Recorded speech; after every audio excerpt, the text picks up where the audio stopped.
ನಮಸ್ಕಾರ. ಆಯುಷ್ ವಾಹಿನಿಯ ಎಲ್ಲ ವೀಕ್ಷಕರಿಗೂ ಹೆಲ್ತ್ ಗುರು ಇದು ಧರ್ಮ ಮಾರ್ಗ ನೇರ ಪ್ರಸಾರ ಕಾರ್ಯಕ್ರಮಕ್ಕೆ ಆತ್ಮೀಯವಾದಂತಹ ಸ್ವಾಗತ ಸುಸ್ವಾಗತ. ನಾನು ಅಂಬಿಕಾ ಕೃಷ್ಣಮೂರ್ತಿ. ವೀಕ್ಷಕರೇ, ಅನೇಕ ರೀತಿಯಾದಂತಹ ಆರೋಗ್ಯದ ಸಮಸ್ಯೆಗಳು ಇತ್ತೀಚಿನ ದಿನಗಳಲ್ಲಿ ಅತಿ ಹೆಚ್ಚಾಗಿ ಕಂಡು ಬರ್ತಾ ಇದೆ. ವೈದ್ಯರ ಹತ್ರ ಹೋಗ್ತೀವಿ, ಚಿಕಿತ್ಸೆ ಪಡಿತಾನೇ ಇರ್ತೀವಿ. ಯಾವುದೇ ಕಾರಣಕ್ಕೂ ಅದರಿಂದ ನಮಗೆ ಶಾಶ್ವತವಾದಂತಹ ಪರಿಹಾರ ಸಿಕ್ಕೋದಿಲ್ಲ. ಜೀವನ ಪರ್ಯಂತ ಮಾತ್ರೆಗಳನ್ನ ತೆಗೆದುಕೊಳ್ಬೇಕು, ಇಲ್ಲ ಜೀವನ ಪರ್ಯಂತ ಚಿಕಿತ್ಸೆನ ತೆಗೆದುಕೊಳ್ಬೇಕು. ಇವೆರಡು ನಮಗ್ ಬೇಡ ಅಂದವರು ಜೀವನ ಪರ್ಯಂತ ನೋವನ್ನಂತೂ ಅನುಭವಿಸ್ಲೇಬೇಕು ಅಂತ ಹೇಳ್ತಾರೆ. ಕೊನೆಗೆ ನಾವು ವೈದ್ಯರ ಹತ್ರ ಹೋಗ್ತೀವಿ, ಯಾಕೆ ಡಾಕ್ಟರ್ ಇಷ್ಟು ವರ್ಷಗಳಾದ್ರೂ ಕೂಡ ನನಗೆ ಕಾಯಿಲೆ ವಾಸಿ ಆಗಿಲ್ಲ ಅಂತ ಹೇಳಿ. ಇದು ನಿಮ್ಮ ತಂದೆ ತಾಯಿಯಿಂದ ನಿಮ್ಗೆ ಬಂದಿರತಕ್ಕಂಥದ್ದು, ಅನುವಂಶೀಯತೆಯಿಂದ ಬಂದಿರತಕ್ಕಂಥ ಕಾಯಿಲೆಗಳು ಇವೆಲ್ಲ. ಆದ್ರಿಂದ ನಿಮ್ಗೆ ಜೀವನ ಪರ್ಯಂತ ನೀವು ಔಷಧಿನ ತೆಗೆದುಕೊಳ್ಳಲೇಬೇಕು ಅಂತ ಹೇಳ್ತಾರೆ. ಹಾಗಿದ್ರೆ ನಿಜಕ್ಕೂ ರೋಗದ ಮೂಲ ಯಾವುದು? ಕಾಯಿಲೆ ಅಂದ್ರೆ ತಂದೆ ತಾಯಿಗಳಿಂದ ಬರುವಂತಹ ಕಾಯಿಲೆಗೆ ಪರಿಹಾರನೇ ಇಲ್ವಾ? ಅದಕ್ಕೆ ಶಾಶ್ವತವಾದಂತ ಏನು ನಾವು ಜೀವನ ಪರ್ಯಂತ ತೆಗೆದುಕೊಳ್ಳುವಂತ ಈ ಔಷಧಿ ಚಿಕಿತ್ಸೆಗೆ ಮುಕ್ತಾಯನೇ ಇಲ್ವಾ ಅನ್ನುವಂಥದ್ದು ಹಲವಾರು ಜನರ ಪ್ರಶ್ನೆ ಆಗಿದೆ. ಖಂಡಿತವಾಗ್ಲೂ ಈ ಒಂದು ಕಾಯಿಲೆಗಳ ಬಗ್ಗೆ ಇವತ್ತಿನ ಕಾರ್ಯಕ್ರಮದಲ್ಲಿ ತಿಳಿಸ್ಕೊಡೋದಕ್ಕೆ ಗುರುಜಿ ಅವರಿದ್ದಾರೆ. ಎಂದಿನಂತೆ ನಮ್ಮ ಜೊತೆಗೆ ಶ್ರೀಮಾನ್ ದೇಶಿ ಪುರುಷೋತ್ತಮ್ ಗುರುಗಳು ಇದ್ದಾರೆ. ಬನ್ನಿ ಅವ್ರಿಗೆ ಕಾರ್ಯಕ್ರಮಕ್ಕೆ ಸ್ವಾಗತವನ್ನ ಕೋರೋಣ. ಗುರುಗಳೇ ನಮಸ್ಕಾರ, ಕಾರ್ಯಕ್ರಮಕ್ಕೆ ಸ್ವಾಗತ. ನಮಸ್ಕಾರ. ಎಲ್ರಿಗೂ ಗೊತ್ತಿಲ್ದಿರೋ ಅಂತ ಒಂದು ವಿಷಯ ಅಂದ್ರೆ ಅನುವಂಶೀಯತೆ ಅಂತ ಹೇಳ್ಬಿಡ್ತಾರೆ ಡಾಕ್ಟರ್. ತಂದೆ ತಾಯಿಯಿಂದ ಬರುವಂತದ್ದು ಅಂತ ಹೇಳ್ಬಿಟ್ಟು ಅದನ್ನ ನಂಬ್ಕೊಂಡು ಬರ್ತಾರೆ. ಅದನ್ನ ನಾವು ತಿರುಗಿಸಿ ಕೇಳಬೇಕು ಅನ್ನುವಂತಹ ಸಾಮಾನ್ಯವಾದಂತ ಯೋಚನೆ ಕೂಡ ಇಲ್ಲ. ಯಾವಾಗ್ಲೂ ನೀವು ಕಾರ್ಯಕ್ರಮದಲ್ಲಿ ತಿಳಿಸ್ಕೊಡ್ತಾ ಇರ್ತೀರಾ.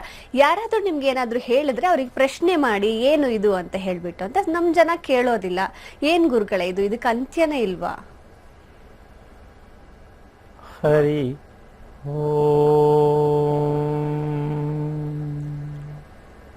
ಶ್ರೀ ಗುರುಭ್ಯೋ ನಮಃ. ಶುಭವಾದ ಶುಕ್ರವಾರದಂದು ಕಾಯಿಲೆಗಳ ಬಗ್ಗೆ ಮಾತಾಡಬೇಕಾ ಕೇಳಬೇಕಾ ಅಂತ ಪ್ರಶ್ನೆ ಅಲ್ವಾ? ಏನೋ ಎಲ್ಲ ಪೂಜೆ ಹೇಳ್ತಾರೆ ನೋಡಿದ್ದೀನಿ. ಯಾರು ಸಾಮಾನ್ಯವಾಗಿ ತಾನೆ, ಶುಕ್ರವಾರ ಬಂದ್ರೆ ಈ ಪೂಜೆ, ಮಂಗಳವಾರ ಬಂದ್ರೆ ಈ ಪೂಜೆ, ಇದನ್ನ ಕೇಳಿದೀವಿ. ಇವರು ಕಾಯಿಲೆ ಬಗ್ಗೆನೇ ತಿಳ್ಕೊಬೇಕಾ ಅಂದ್ರೆ ಅದರಲ್ಲಿ ಅನುಭವಿಸ್ತಾ ಇರ್ತಕ್ಕಂಥದ್ದು, ನೋವು ಪಡ್ತಾ ಇರ್ತಕ್ಕಂಥವ್ರಿಗೆ ಏನೋ ಹೇಳ್ಬೋದೇನೋ. ಖಂಡಿತ ಅಲ್ವಾ? ಇದಕ್ಕೆ ದೀರ್ಘ ರೋಗ, ದೀರ್ಘ ಕಾಯಿಲೆ, ವಂಶ ಪಾರಂಪರೆಯಿಂದ ಬಂದಿರತಕ್ಕಂತ ಒಂದು ಆಸ್ತಿಯನ್ನ ಮಕ್ಕಳಿಗೆ ಹಂಚತಕ್ಕಂಥದ್ದು ವಾಡಿಕೆ ಇದೆ.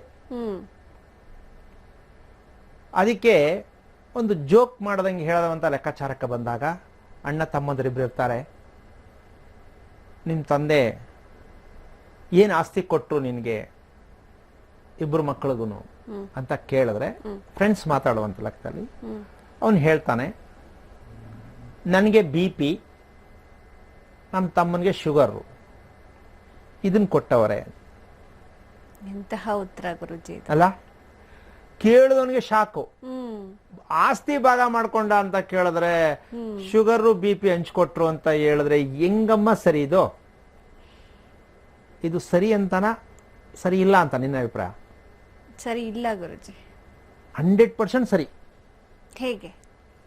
ಅದೇ ಇವತ್ತು ನಾವು ವಿಚಾರವನ್ನ ತಿಳಿಸುವ ಬಗೆ ಅಲ್ವಾ? ತಂದೆ ತಾಯಿ ಅಂತಕ್ಕಂಥ ಒಂದು ವಿಚಾರಕ್ಕೆ ಬಂದ್ರೆ, ಇವತ್ತು ನೀನು ಹೇಳಿದಂತ ಅನುವಂಶೀಯತೆ, ವಂಶದಲ್ಲಿ ಬಂದಿರತಕ್ಕಂತಹ ಕಾಯಿಲೆಗಳು ಸಾಮಾನ್ಯವಾಗಿ ವೈಜ್ಞಾನಿಕವಾಗಿ ನೀವು ಹೇಳ್ದಂಗೆ ವೈದ್ಯರು ಕೂಡ ಇದನ್ನ ಹೇಳ್ತಾರೆ. ನಿಮ್ಮ ವಂಶದಲ್ಲಿ ಯಾರಿಗಿತ್ತು ಅಲ್ವಾ? ಸರಿ, ಅವ್ರಿಗಿರ್ಬೇಕಾದ್ರೆ ನಾನು ಯಾಕೆ ಅನುಭವಿಸ್ಬೇಕು ಅಂತ ಒಂದು ಪ್ರಶ್ನೆ ಕೂಡ ಬರುತ್ತೆ. ಕೇಳಬೇಕು, ನೀವು ಹೇಳ್ದಂಗೆ ಕೇಳಲ್ಲ. ಯಾಕೆಂದ್ರೆ ಅಷ್ಟಕ್ಕೆ ಸುಮ್ಮನೆ ಆಗ್ಬಿಡ್ತಾರೆ. ಹೌದು, ನಮ್ಮ ಅಜ್ಜಿಗಿತ್ತಂತೆ, ನಮ್ಮ ಅತ್ತೆಗಿತ್ತಂತೆ, ನಮ್ಮ ಅಪ್ಪನ್ಗಿತ್ತಂತೆ, ಇನ್ನೇನ್ ಮಾಡೋದಪ್ಪ, ನಮ್ಗೂ ಕೊಟ್ಬಿಟ್ಟು ಹೊಂಟೋದ್ರು, ಸತ್ತೋಗವ್ರೆ, ನಾವು ಅನುಭವಿಸ್ಬೇಕಲ್ಲ ಅಂತ ಅನ್ಕೊಂಡು ಸುಮ್ಮನೆ ಆಗ್ತಾರೆ ಹೊರತು, ಇದಕ್ಕೇನ ರಿಪೇರಿ ಇದೆಯಾ ಅಂತಕ್ಕಂಥ ವಿಚಾರಕ್ಕೆ ಪ್ರಶ್ನೆಗೆ ಉತ್ತರ ನಮ್ಮ ಜನ ಹೇಳಕ್ಕೆ ಕೇಳಕ್ಕೆ ಗೊತ್ತಿದೆಯೋ ಗೊತ್ತಿಲ್ವೋ ಗೊತ್ತಾಗ್ತಾ ಇಲ್ಲ. ಕೇಳ್ಬೇಕಾ ಬೇಡಮ್ಮ? ಕೇಳಲೇಬೇಕು. ಆಯ್ತು ಸ್ವಾಮಿ, ವಂಶದಲ್ಲಿ ಏನೋ ಆಗಿದೆ, ಅವ್ರ ಕಾಯಿಲೆ ಬಂದಿತ್ತು, ನಾವು ಯಾಕೆ ಅನುಭವಿಸ್ಬೇಕು? ಅದಕ್ಕೇನು ರಸ್ತೆ ಇಲ್ವಾ? ಕೇಳ್ಬೇಕಾ ಕೇಳ್ಬಾರ್ದ? ಕೇಳಲೇಬೇಕು. ಇಲ್ವೇ? ಎದುರೋಗ್ಬಿಡ್ತಾರೆ ಫಸ್ಟೇ. ಹೌದಾ, ಇನ್ನೇನ್ ಮಾಡೋದು, ಅವ್ರು ಹೇಳಿದ್ರು ಆಯ್ತು ಒಪ್ಕೋಬೇಕು. ಆ ರೀತಿಯಾಗಿ ಲೆಕ್ಕ ಹಾಕೊಂಡು ಹೋಗೋದಾಗ ನಾವು ಪ್ರತಿಯೊಂದನ್ನು ಹಂಚ್ಕೊಳ್ಳೇಬೇಕಾಗತ್ತೆ. ಪ್ರತಿಯೊಂದನ್ನು. ಹೌದಾ? ಎಲ್ಲವನ್ನೂ ಹಂಚ್ಕೊಳಕ್ಕಾಗಲ್ಲ. ಸಾಲ ಇದೆ, ಹಂಚ್ಕೊಳ್ಳಿ ಅಂದ್ರೆ ಯಾರಂತಾರೆ, ಯಾರು ತೀರ್ಸಕ್ ಹೋಯ್ತಾರೆ, ಸಾಲ ಯಾರು ಮಾಡ್ದವ್ರು ಮಾಡೋದು, ನಾನು ಯಾಕೆ ತೀರಿಸ್ಲಿ? ಹೌದು, ಕೇಳಿದ್ದೀವಿ. ಹೌದಾ? ಹಾ, ಆಸ್ತಿ ಇದೆ ಅಂದ್ರೆ ನನ್ಗೆಷ್ಟು ಅವನ್ಗೆಷ್ಟು ಲೆಕ್ಕ ಹಾಕ್ಬಿಡಿ, ಹೌದು, ಅಲ್ಲ? ನಿಜ. ಈ ಸಾಲ ಅನ್ನೋದು ಕೂಡ ಕಾಯಿಲೆನೆ, ಇವ್ರು ಆಸ್ತಿ ಇಟ್ಟಿದ್ದಾರೆ ಅನ್ನೋದು ಕೂಡ ಕಾಯಿಲೆನೆ. ಎರಡು ಕಾಯಿಲೆನೆ ಇಲ್ಲಿ ಅರ್ಥ ಮಾಡ್ಕೋಬೇಕಾಗತ್ತೆ. ಆಸ್ತಿ ಇಲ್ಲದೆ ಇದ್ರೂ ಕಾಯಿಲೆ, ಆಸ್ತಿ ಇದ್ರೂ ಕಾಯಿಲೆ.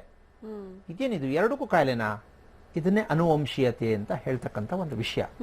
ಇದಕ್ಕೆ ಬ್ರೇಕ್ ಎಲ್ಲಿ, ಹೇಗೆ ಬ್ರೇಕ್ ಹಾಕ್ಲೇಬೇಕು? ಹಿಂಗೆ ಅನುಭವಿಸೋದು ಬೇಡ. ನಮ್ಮ ಮಕ್ಕಳು ಅವ್ರ ಮಕ್ಕಳು ಅವ್ರ ಮಕ್ಕಳು ಯಾಕೆ ಹಂಚ್ಕೊಂಡು ಹೋಗ್ಬೇಕು? ಇದಕ್ಕೇನಾದ್ರು ಒಂದು ಮಾಹಿತಿಯನ್ನ ನಾವು ಹೇಳಬೇಕು, ವೀಕ್ಷಕರು ಅದನ್ನ ಅರ್ಥ ಮಾಡ್ಕೋಬೇಕು. ಆಮೇಲೆ ಇನ್ನೊಂದೇನಂದ್ರೆ, ಅನುವಂಶೀಯತೆ ಕಾಯಿಲೆಗೆ ತಿಳ್ಕೊಂಡಾಗ ನಿಜಕ್ಕೂ ಹೇಳ್ತೀನಿ, ಒಂದು ವಾರ 10 ದಿವಸದಲ್ಲೇ ಅದಕ್ಕೆ ಫಲಿತಾಂಶ ಸಿಕ್ಕತ್ತೆ. ಕೇವಲ ವಾರ 10 ದಿವಸದಲ್ಲಿ ಅದು ಏನೇ ಆಗೋಗಿರ್ಲಿ, ಕ್ಯಾನ್ಸರ್, BP, ಶುಗರ್, ಏನೇ ಆಗೋಗಿರ್ಲಿ, ಇದಂತೂ ಬೇಕಾದ್ರೆ ಚಾಲೆಂಜ್ ಆಗಿ ಹೇಳ್ಬೋದು ನಾವು. ಹಿಂಗೆ ನಾನು ಡಾಕ್ಟರ್ ಅಲ್ಲ, ನಾನು ಮೆಡಿಸಿನ್ ಗೊತ್ತಿಲ್ಲ, ಮೆಡಿಸಿನ್ ಡಾಕ್ಟರ್ ಅಲ್ಲ, ಮೆಡಿಸಿನ್ ಗೊತ್ತಾಗತ್ತೆ. ಹೌದು. ಆದರೂ ಹೇಳ್ತಾ ಇದ್ದೀನಿ, ಒಂದು ವಾರ 10 ದಿವಸದಲ್ಲಿ ಈ ಬದಲಾವಣೆಯ ತರುವಂತ ಶಕ್ತಿ ಭಗವಂತ ನಮಗೆ ಕೊಟ್ಟಿದ್ದಾರೆ. ಅಷ್ಟು ವರ್ಷದಿಂದ ಅನುಭವಿಸಿ ಬಂದಂತಹ ಈ ಕಾಯಿಲೆಗಳಿಗೆ, ದೀರ್ಘವಾದ ಕಾಯಿಲೆಗಳಿಗೆ ಈಗ ನಾವು 8-10 ದಿವಸದಲ್ಲಿ ಹೇಗಿದಕ್ಕೆ ನಾವು ಸಿಕ್ಕಕ್ಕೆ ಸಾಧ್ಯ ಇದೆ ಅಂತ ಅನುಮಾನ ಇದ್ರೆ ಚಾಲೆಂಜ್ ಮಾಡಿ, ಲಕ್ಷಗಟ್ಟಲೆ ಜನ ಬರಲಿ ಹೇಳ್ಬೋದು. 1000 ಗಟ್ಟಲೆ ಬೇಡ, ಲಕ್ಷಗಟ್ಟಲೆ ಜನ ಬರಲಿ ಹೇಳ್ಬೋದು. ಹಾಗಿರ್ಬೇಕಾದ್ರೆ ಹೇಳ್ಬೋದು ಅಂತ ಹೇಳ್ಬೇಕಾದ್ರೆ ಯಾವ ಆಧಾರದಲ್ಲಿ ಹೇಳ್ತೀರಾ ಗುರುಗಳೇ ಅಂತ ನೀನ್ ಕೇಳಲಿಲ್ಲ. ಆಶ್ಚರ್ಯವಾಗ್ತಿದೆ ಅದೇ ಅಲ್ಲ? ಹೆಂಗ್ ಮಾಡಕ್ಕಾಗತ್ತೆ? ಡಾಕ್ಟರ್ ಇಂದ ಮಾಡಕ್ಕಾಗಲ್ಲ. ಡಾಕ್ಟರ್ ಹೇಳಿದ್ದಾರೆ, ಪ್ರಶ್ನೆ ಹಾಕ್ಲಿಲ್ಲ, ನೀವ್ ಹೇಗ್ ಮಾಡ್ತೀರಾ, ನೀವ್ ಹೇಗ್ ಹೇಳತ್ತೀರಾ ಅನ್ನೋ ಪ್ರಶ್ನೆ. ಆ ಪ್ರಶ್ನೆಗೆ ಉತ್ತರನೇ ಈ ದಿನದ ಕಾರ್ಯಕ್ರಮದ ವಿಶೇಷ. ಇಂತಹ ಅದ್ಭುತವಾಗಿರ್ತಕ್ಕಂಥ, ವಿಶೇಷವಾಗಿರ್ತಕ್ಕಂತಹ ವಿಚಾರವನ್ನ, ಮಾಹಿತಿನ ಕೊಡಬೇಕಾದಂತಹ, ತಿಳಿಸಬೇಕಾದಂತಹ ಒಂದು ಶಕ್ತಿಪೂರ್ವಕವಾಗಿರ್ತಕ್ಕಂಥ ಶ್ರೀಮನ್ನಾರಾಯಣನ ಪಾದ ಕಮಲಗಳಿಗೆ ಕೋಟಿ ಕೋಟಿ ನಮನಗಳನ್ನ ಅರ್ಪಣೆಯನ್ನು ಮಾಡಿ ಇವತ್ತು ನಾವು ವಿಚಾರಕ್ಕೆ ಬರೋದಾದ್ರೆ, ಕಾಯಿಲೆಗಳಿಗೆ ಮುಕ್ತಿ ಎಂದು, ಯಾವಾಗ, ಹೇಗೆ, ಎಲ್ಲಿ, ಯಾರು, ಎಲ್ಲ ಪ್ರಶ್ನೆಗಳೇ. ಹೌದಲ್ಲಮ್ಮ? ಜನಕ್ಕೆ ಇದೇ ತಾನೇ ಆತಂಕ ಆಗ್ತಾ ಇರೋದು. ಇದಕ್ಕೆಲ್ಲ ಒಂದು ದೊಡ್ಡ ಬ್ರೇಕ್ ಅಂದರೆ ಮದುವೆ. ಏನು?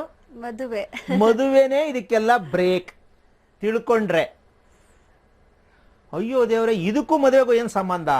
ಹೌದಲ್ವಾ ಗುರುಜಿ? ಅನುವಂಶೀಯತೆಯಿಂದ ಬಂದಿರ್ತಕ್ಕಂಥ ಕಾಯಿಲೆಗಳಲ್ಲಿ ಇನ್ನೊಬ್ರು ವಂಶದಿಂದ ಬರ್ತಕ್ಕಂಥ ಮದುವೆ ಇಲ್ಲಿ. ಇದು ಆಶ್ಚರ್ಯಕರವಾಗಿರುವಂತ ವಿಷಯ, ರಹಸ್ಯಕರವಾಗಿರುವಂತ ವಿಷಯ, ಅಷ್ಟೇ ಮನಸ್ಸಿಗೆ ಖುಷಿ ಕೊಡುವಂತಹ ವಿಷಯನು. ಹೌದು, ಆ ಪದ ಕೇಳಿದ್ರೆ ಸಾಕು ಖುಷಿ ಆಗ್ಬಿಡುತ್ತೆ ಅಲ್ವಾ? ಹಾಗಿರ್ಬೇಕಾದ ತಡ ಯಾಕೆ ಅನ್ನತಕ್ಕಂಥದ್ದಕ್ಕೆ ಪ್ರಶ್ನೆಗೆ ಸಾಕಷ್ಟು ಸಮಯ ಕಾಯಲೇಬೇಕಾಗತ್ತೆ.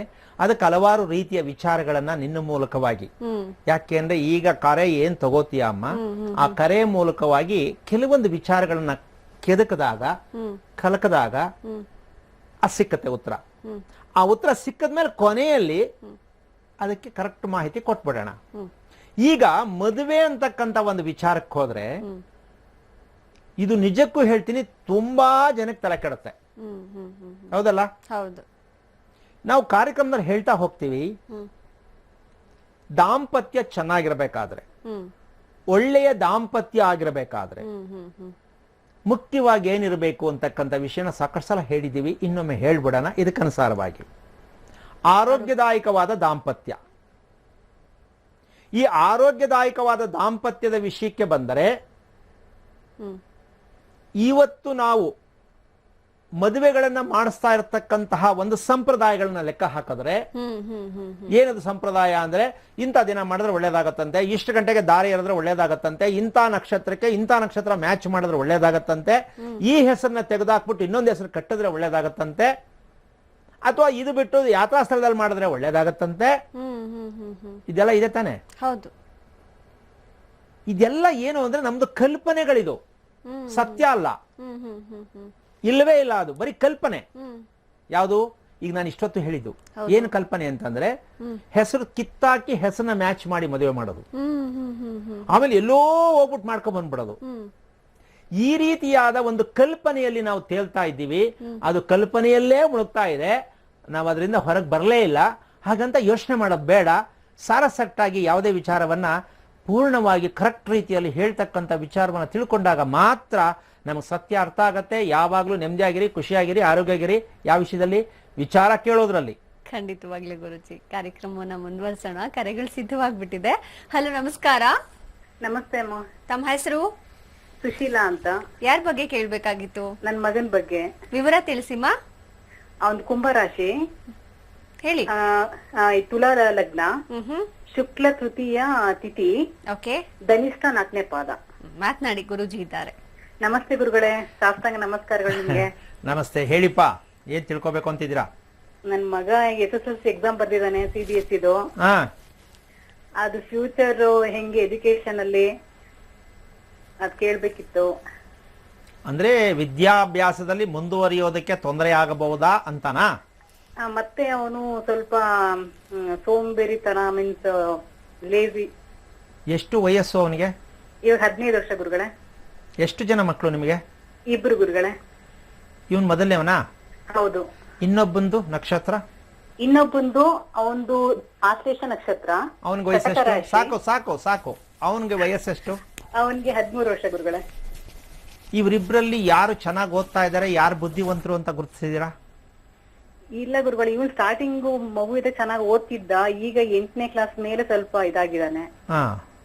ಅವನು ಚಿಕ್ಕವನು, ಇಂಟ್ರೆಸ್ಟ್ ಇದೆ, ಆದ್ರೆ ಅವನ್ಗೆ ಕಷ್ಟ ಪಡ್ತಾನೆ, ಆದ್ರೆ ಅವನ್ಗೆ ರಿಸಲ್ಟ್ ಬರ್ತಾ ಇಲ್ಲ. ಈಗ ಇದು ಎರಡಕ್ಕೂ ಪ್ರಶ್ನೆ ತಾನೆ? ಹೌದು ಸರ್. ಈ ಪ್ರಶ್ನೆಗೆ ಉತ್ತರ ಯಾವಾಗ ನೀವು ತಿಳಿಯೋದು? ಗೊತ್ತಿಲ್ಲ ಗುರುಗಳೇ, ನನ್ಗೆ ಇದುವರೆಗೂ ಯಾರಿಗೂ ನನ್ನ ಜಾತಕ ಅದಿದೇನೋ ತೋರ್ಸಿರ್ಲಿಲ್ಲ. ಯಾಕೆ ಆತರ ನಂಗೆ ಅನ್ಸೂ ಇಲ್ಲ. ಇವೆಲ್ಲ ಇದೆಲ್ಲ ಬೇಕಾ ಅಂತನಾ?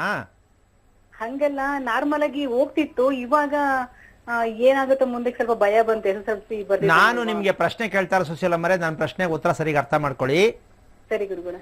ನೀವು ಮದುವೆ ಆಗಕ್ಕಿಂತ ಮುಂಚೆ ಆಗ್ಲಿ, ಮದುವೆ ಆದ್ಮೇಲಾಗ್ಲಿ, ಮಕ್ಕಳು ಹುಟ್ಟಿದ ಮೇಲಾಗ್ಲಿ ಈ ವಿಚಾರ ತಿಳಿಯುವಂತಹದ್ದು ಅಂತಾನ? ಇದೆಲ್ಲ ಬೇಕಾ ಅಂತಾನ? ಏನ್ ಪ್ರಶ್ನೆ ನಿಮ್ದು? ಇಲ್ಲ, ಹಂಗ ಅನಿಸ್ತಿಲ್ಲ ಗುರುಗಳು. ನಮ್ ಬಗ್ಗೆ ಕೇಳ್ಕೊತಿದ್ವಿ, ನಮ್ಮ ಯಜಮಾನ್ರ ಬಗ್ಗೆ ಕೇಳ್ಕೊತಿದ್ವಿ. ಮಕ್ಕಳ ಬಗ್ಗೆ ಕೇಳಬಾರ್ದು ಅಂತನಾ? ಮಕ್ಳ ಬಗ್ಗೆ ನನ್ ಕೇಳಕ್ಕೆ ಹೋಗಿಲ್ಲ. ನಮ್ಮಿಬ್ರದ್ದು ಫೈನಾನ್ಸ್ ಪ್ರಾಬ್ಲಮ್ಗಳು, ಇದು ಜಗಳಗಳು ಏನೋ ಒಂದ್ ಕೇಳ್ಕೊಂತ ಇದ್ವಿ. ಈಗ ಸುಶೀಲಮ್ಮರೇ, ನೀವ್ ಏನ್ ಓದಿದ್ದೀರಾ?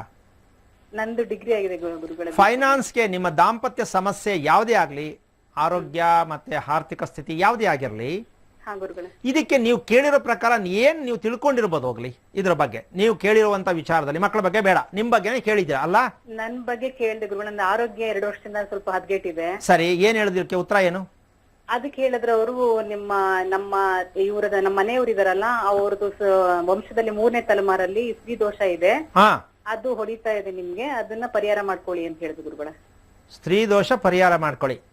ಹಾ, ಅವಾಗಿಂದ ಕಂಟಿನ್ಯೂ ಆಗ್ತಾ ಇದೆ. ಅದು ಮುಂದಕ್ಕೆ ನೀವ್ ಬಿಟ್ರೆ ಮಕ್ಳಿಗೂ ಮುಂದಕ್ಕೆ ಹೋಗುತ್ತೆ. ಸ್ತ್ರೀ ನೀವೇ ಅಲ್ವಾ, ನಿಮ್ಗೆ ಫಸ್ಟ್ ಆರೋಗ್ಯ ಸಮಸ್ಯೆ ಜಾಸ್ತಿ ಆಗ್ತಿದೆ ಅಂತ ಹೇಳ್ತಾರೆ. ಈಗ ಇದನ್ನೇನಾದ್ರು ಮಾಡಿದ್ರ ನೀವು? ಇನ್ನು ಇಲ್ಲ ಗುರುಗಳೇ, ಇವಾಗ ಲಾಕ್ ಡೌನ್ ಎಲ್ಲ ಬಂತು, ಇವಾಗ ಪರಿಹಾರಕ್ಕೆ ಇನ್ನೂ ಹೋಗಿಲ್ಲ ಗುರುಗಳೆಲ್ಲ. ಮಾಡ್ಬೇಕು ಅಂತಾನ, ಇನ್ನು ಯೋಚನೆ ಮಾಡ್ಬೇಕು ಅಂತಾನ? ಇಲ್ಲ, ಮಾಡ್ಬೇಕು ಅಂತ ಗುರುಗಳೇ. ನನ್ಗೆ ಆರೋಗ್ಯ ಸಿಕ್ಕಾಪಟ್ಟೆ ಹದಗೆಡ್ತಾ ಇದೆ ಗುರುಗಳೇ ನಂದು. ಎಷ್ಟು ವರ್ಷದಿಂದ ನಿಮ್ಮ ಆರೋಗ್ಯ ಕೆಡ್ತಾ ಇರೋದು? ಈಗ 4 ವರ್ಷದಿಂದ ಇತ್ತು, ನಂಗೆ ಜಾಸ್ತಿ ಆಗಿರ್ತೀವಿ 2 ವರ್ಷದಲ್ಲಿ ಗುರುಗಳೇ. ಓಕೆ, ಈಗ ನಿಮಗೆ ಒಂದು ಪ್ರಶ್ನೆಯನ್ನ ಕೇಳ್ತೀನಿ, ಉತ್ತರ ಹೇಳಿ ಹೇಳ್ಕೊಡ್ತೀನಿ. ನಿಮ್ಮ ನಕ್ಷತ್ರ ಏನು ಅಂತ ತಿಳ್ಕೊಂಡಿದ್ದೀರಾ? ನಮ್ಗೆ ಜಾತಕ ಅಂತ ಬರ್ತಿಲ್ಲ, ನನ್ನ ಹೆಸರು ಮೇಲೆ ಶತಭಿಷ ನಕ್ಷತ್ರ, ಕುಂಭರಾಶಿ ಅಂತಾರೆ. ಮದುವೆನೂ ಕೂಡ ಅದರಲ್ಲೇ ಸುಶೀಲಾ ಅಂತಾನೆ ಮದುವೆ ಮಾಡಿದ್ದಾರೆ? ಹೌದು ಗುರುಗಳೇ. ಓಕೆ, ನಿಮ್ ತಂದೆ ಏನ್ ಮಾಡ್ತಾರೆ? ನಮ್ ತಂದೆ ನಮ್ ಮದ್ವೆ ಮುಂಚೆನೆ ಅವರು ಎಕ್ಸ್ಪೈರ್ ಆಗ್ಬಿಟ್ಟು ಗುರುಗಳಿಲ್ಲ. ಏನಾಗಿತ್ತು ಅವ್ರಿಗೆ? TB ಅಟ್ಯಾಕ್ ಆಗಿತ್ತು. ಎಷ್ಟು ವಯಸ್ಸು ಅವರು ಹೋದಾಗ? ಅವಾಗ ಒಂದು 45 ಇರ್ಬೋದು ಗುರುಗಳೇ. ಅಮ್ಮ ಇದ್ದಾರೆ ಗುರುಗಳೇ.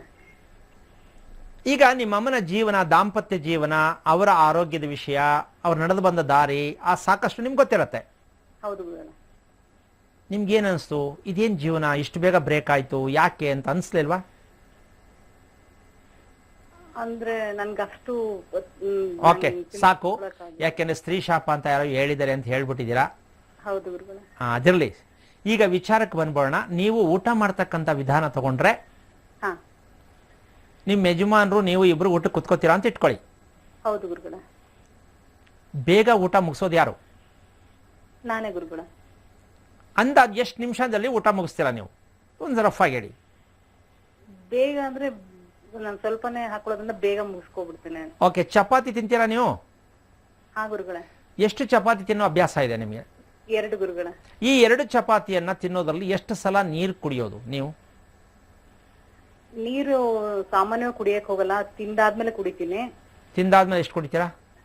ಅವಾಗ ಜಾಸ್ತಿ, ಒಂದು ಅರ್ಧ ಲೀಟರ್ ಒಳಗಡೆ.